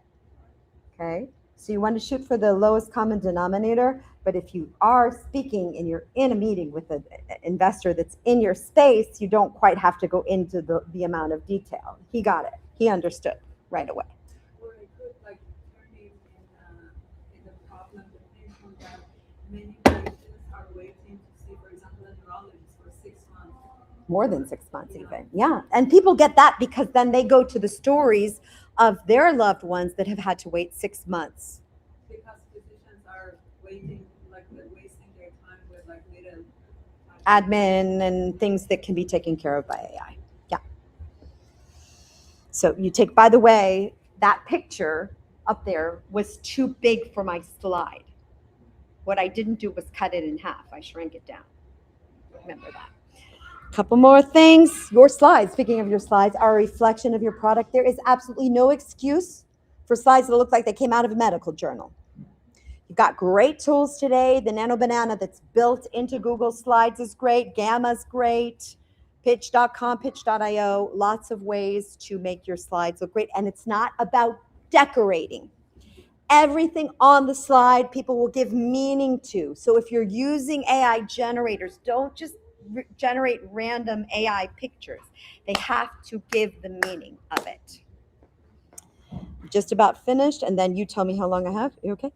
Hour 30. Huh? Yeah, but we start a little bit late, so Okay. yeah. Go ahead, Okay. see you. All right.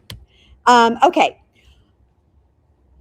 You asked me about the length of slides, so or it was just the vision you were talking about. But let me address that. Oftentimes people will ask me, how many slides should I have? My rule of thumb is one big idea per slide. So usually for a full-blown investor deck, I have between 17 and 20 slides. For a 5-minute deck, it's about 10 to 12 slides. For a 2-minute deck, maybe 4 or 5 slides. It's about the timing you give to it. But I'd rather you have more slides with less on them than fewer slides that are packed. Because we take in information through 3 channels: our visual, auditory, kinesthetic. Now, when we read, what part of the brain do you think is activated? The visual, auditory, or kinesthetic? Anyone? Which part? The visual, visual? Anybody think otherwise than the visual? Auditory? Do you know why? Memory. It's actually, you're close. It's not memory, but what it is we're decoding the language. And we all have software for English. I can detect that there's at least 4 or 5 other languages in here, but I don't know, does anybody read Thai in here? So if we saw Thai language up there, we'd recognize that it's some kind of a Asian character. You read Thai? Yeah? Are you going to speak? You eat Thai. So do I. What a coincidence. I do eat Thai too. Yeah. So, oops, what is that? So that's where it stops. We see, but we can't translate it. What happens when we read is the same part of the brain that listens and decodes language is doing the same thing. So if you have a ton of language up there, guess what? You are competing with yourself because they are going to see that and read. And they cannot read and listen at the same time. Even women who are great multitaskers cannot do that because it's accessing that same channel. Don't compete with your words. One big idea per slide with a visual that grabs them. And then people say, yeah, but what if I want to send it out and people want to read it? Great, create a send out version. You can put a bit more language on it. And you can make it shorter, a teaser deck. And then maybe they'll ask to see the whole deck. By the way, do not send your deck out before a meeting, only if they ask for it specifically. After you've given them a really good blurb about yourself and they're interested, either they will schedule a meeting or they say, do you have a deck I can look at? And then you can send it out. You don't want to give it all away. You want to reveal it in bits. And then I will just add to that, it's the one big idea that grandma or grandpa can understand again, but there is a story that goes with this, why it's the grandma. So if, in this case, if they don't get it, it doesn't matter how great it is. Or in the words of Einstein, if you can't explain it simply, you don't understand it well enough. And you really want to be able to get people to understand it, whether they have a degree in computer science or biotechnology or anything else. You want to be able to explain it to them simply and powerfully. Have you ever tried having a conversation with your grandparents or your parents about your startup? Most likely that's a very interesting conversation to have, but if they don't come from your field, it's going to take them some time to get it. So practice with them, practice with your kids, with your nephews and nieces. If they get it, anyone can get it. It's not dumbing them down, it's elevating them. Right? But then your parents, like, when I talk about my startup with my parents, I'm like, oh, here's my plate. Like, when I'm going to get one. When are they going to get? Great. Exactly. Say as soon as it's out, you'll be there. But if they're excited about it, you know they're explaining it in the right way. Yeah. Fabulous. Say, by the way, we are doing a friends and family round if you want to get in, you're faster. And my last point of the day, I want you to walk in the room or the Zoom at your best. They don't know that you got 2 hours of sleep because you had a bug in your system. They don't know that you just had a fight with your co-founder and you're feeling lousy. They don't know that you were stuck on the 101 and were almost late. All they know is you are the person to walk in the room. And I'm going to tell you another secret. They really want to like you. They want to like you. They want to like your product. They want to like your team. They want the whole thing. They want it more than you do. They want to find that next great deal. But you have to show them that you are that one, because there is no second chance for a first impression. How many of you have interviewed people in this company, other companies? Would it be safe to say that in the first 30 seconds you knew if they had a chance of moving on or not? We know fast. The rest we just go through the motions. Kind of like going back to the beginning, our dating. Blind date, you knew very fast if this was the person you wanted to go on a second date with. So you want to bring yourself at your absolute best when you walk in that room. And I want to end my part, and we'll see if we have some time to see some pitches. I'll ask Dwayne over there how we're doing on time. A quote is also a very powerful storytelling vehicle. And Stuart Butterfield, the CEO of Slack, said if there was one piece of advice he could go back and give to his younger self, it would be focus on the storytelling, on persuading people. Because if you can't do that, it doesn't matter how good your product is. And I assume since you all are from here that you've been to the very, very, very, very big graveyard of apps and technologies that didn't quite make it. I'm just kidding. They should make one, though, don't you think? We don't want you ending up there. We want to be able to say, Dwayne and I, oh, wow, I remember them. Remember that, Dwayne, from back in that Deal Lounge, and look at where they are now. So tell great stories, create great products. And one little treat that I have for you. Oftentimes after these events, people will be like, can you please review my deck? And it'll just take you 5 minutes, right? And it doesn't just take 5 minutes because I take it seriously. And if I was just reviewing people's decks all day, I would never work. So I've created an AI version of Donna GPT called Deck Check, where you can upload your deck. This would be your full one, not your 2-minute one. And it will give you a score, and it will give you things you can improve. And then you can improve them and upload it again. And you can play with it until you've upped your score. It's free, it's private, at least I'm the only human that sees it, so I can't account for the other side of things. But it's trained on my methodology, so it should help you improve significantly. And I will leave you with a may your stories always stick and may you sound great telling them. Thank you very much. How long do we have until the next speaker or the next batch? 5:45? Oh, wow. So we do have some time. Fabulous. Yes. You want to ask a question? Yes. How do you grab attention when investors are doing it? Stories. If you use the story structure, were you here at the beginning or did you come in towards the middle? Yeah.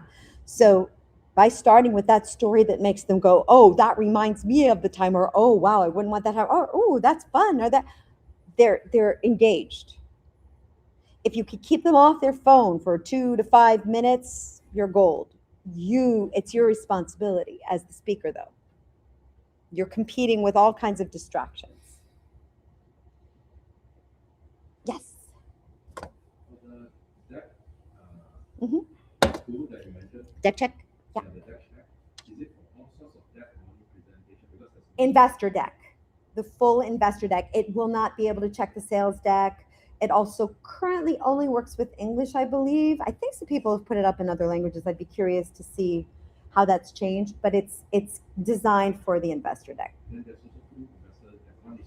The long one. The long one. Your long one. Yeah. You could try both, see what happens. Check it. Check it. Other questions? Okay, so here's what we're going to do now. Yes. So you said something about being like people want to like. Yeah. This is my new business. No, but it's against you. So what's the energy? Openness, coachability. Is it like you're the CEO, you know what you're doing, you've been there, or do you want to go with like I'm cool with like whatever you guys like? Yeah. You definitely want to exude confidence, but you also want to show that you are open to learn. That you are open to receive it, because if they're going to be engaging with you, investment periods last longer than marriage. Okay, so you want they want to be able to see they're there for the long run, with good times, bad times, and this is someone they can work with. Someone who can take criticism, someone who can take feedback, someone who is a good person, a mensch. And then give you some hints, fortunately. We'll tell you to follow up with that. They'll give you some signals. Well, if they're asking you to follow up with them, that's a very good signal. That means they're interested. Other questions before we flip the script? So here's what's going to happen now. Whoever would like to come up is going to get up and give their 2-minute pitch. I'm going to take some notes, and then I will pitch back to you how I would tell your story or your pitch differently. Okay? Who's in for this? Who wants to try it? 1, 2, 3, 4, 5. Maybe we can make a list. Whoever had the notebook. Actually, no, I'll write it down. I have my computer. So if you will just come over, give me your name, everybody else grab something to drink, to eat. Now the show begins.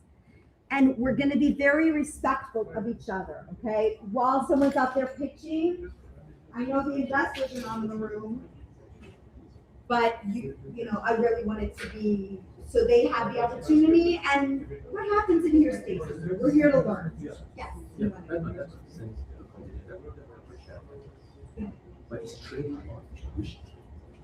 Train on? Because then you saw different Investment. one is the one that you do on the presentation plus like Long, full blown. If you look at my 4 apps, based on that. So you can try both here and here and for the ones who are score differently, but you're not sure how to get to this training on presentation or that more work. Try both. Try both. Okay. Because I know presentation is different. I train it on the full blown investor deck. So you can a whole long one. It that you don't present.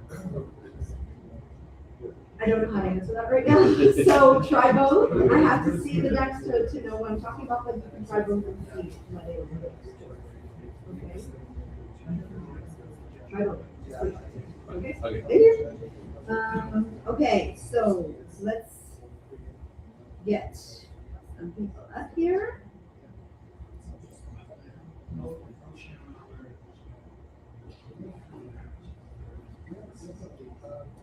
Okay. So come up and tell me your name and your company name if you would like to pitch. Same here, and then the audio was not working. I'm like, okay. What's your name?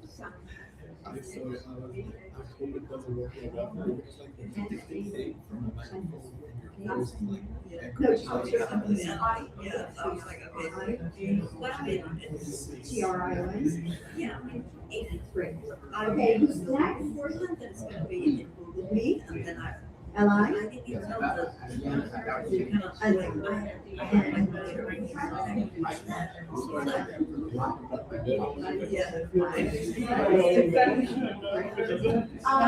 What's your name?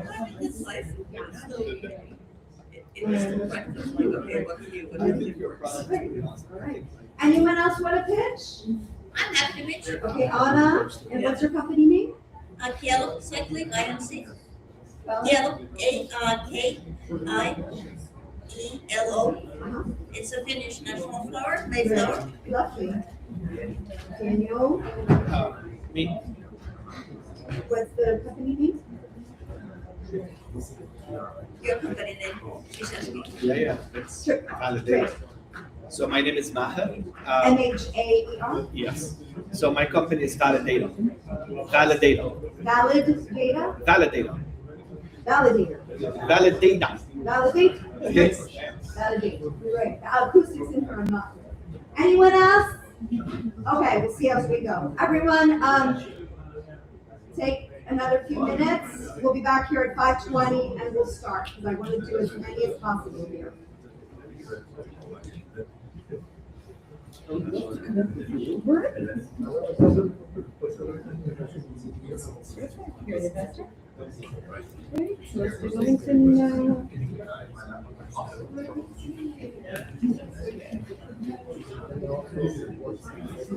Terrific. Let's start here. We can schedule it.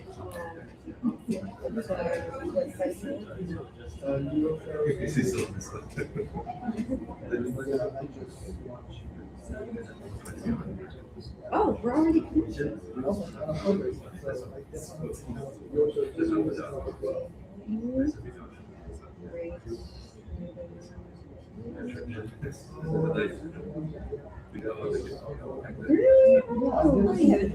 Yes, absolutely. It was so beautiful when you had the picture out with all the like the paste, and then you're like here and you're.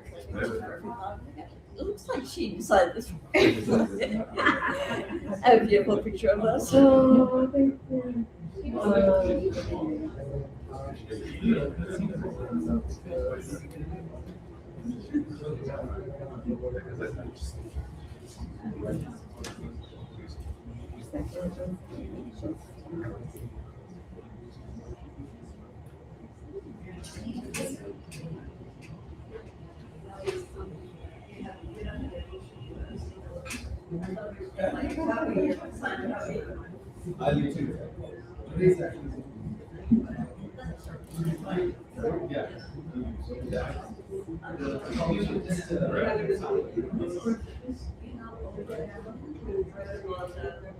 Yeah. Let's talk via LinkedIn, and I can give you my email too, and here I'll send you my link to schedule a call. And then we can start with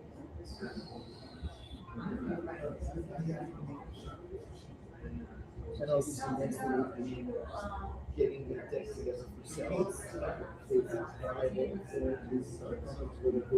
yeah, I teach a workshop on storytelling styles.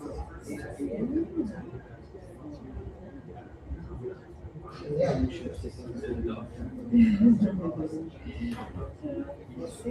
Not, it's a 1 in a million to see who's gonna be the big.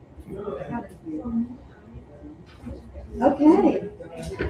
Lovely to meet you too. Lovely to meet you too. Thanks. Yeah. Good to meet you. Bye. Hi. So you want to pitch?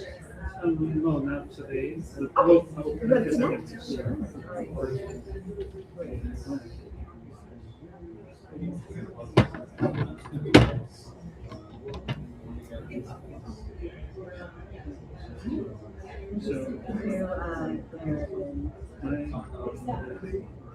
My wife.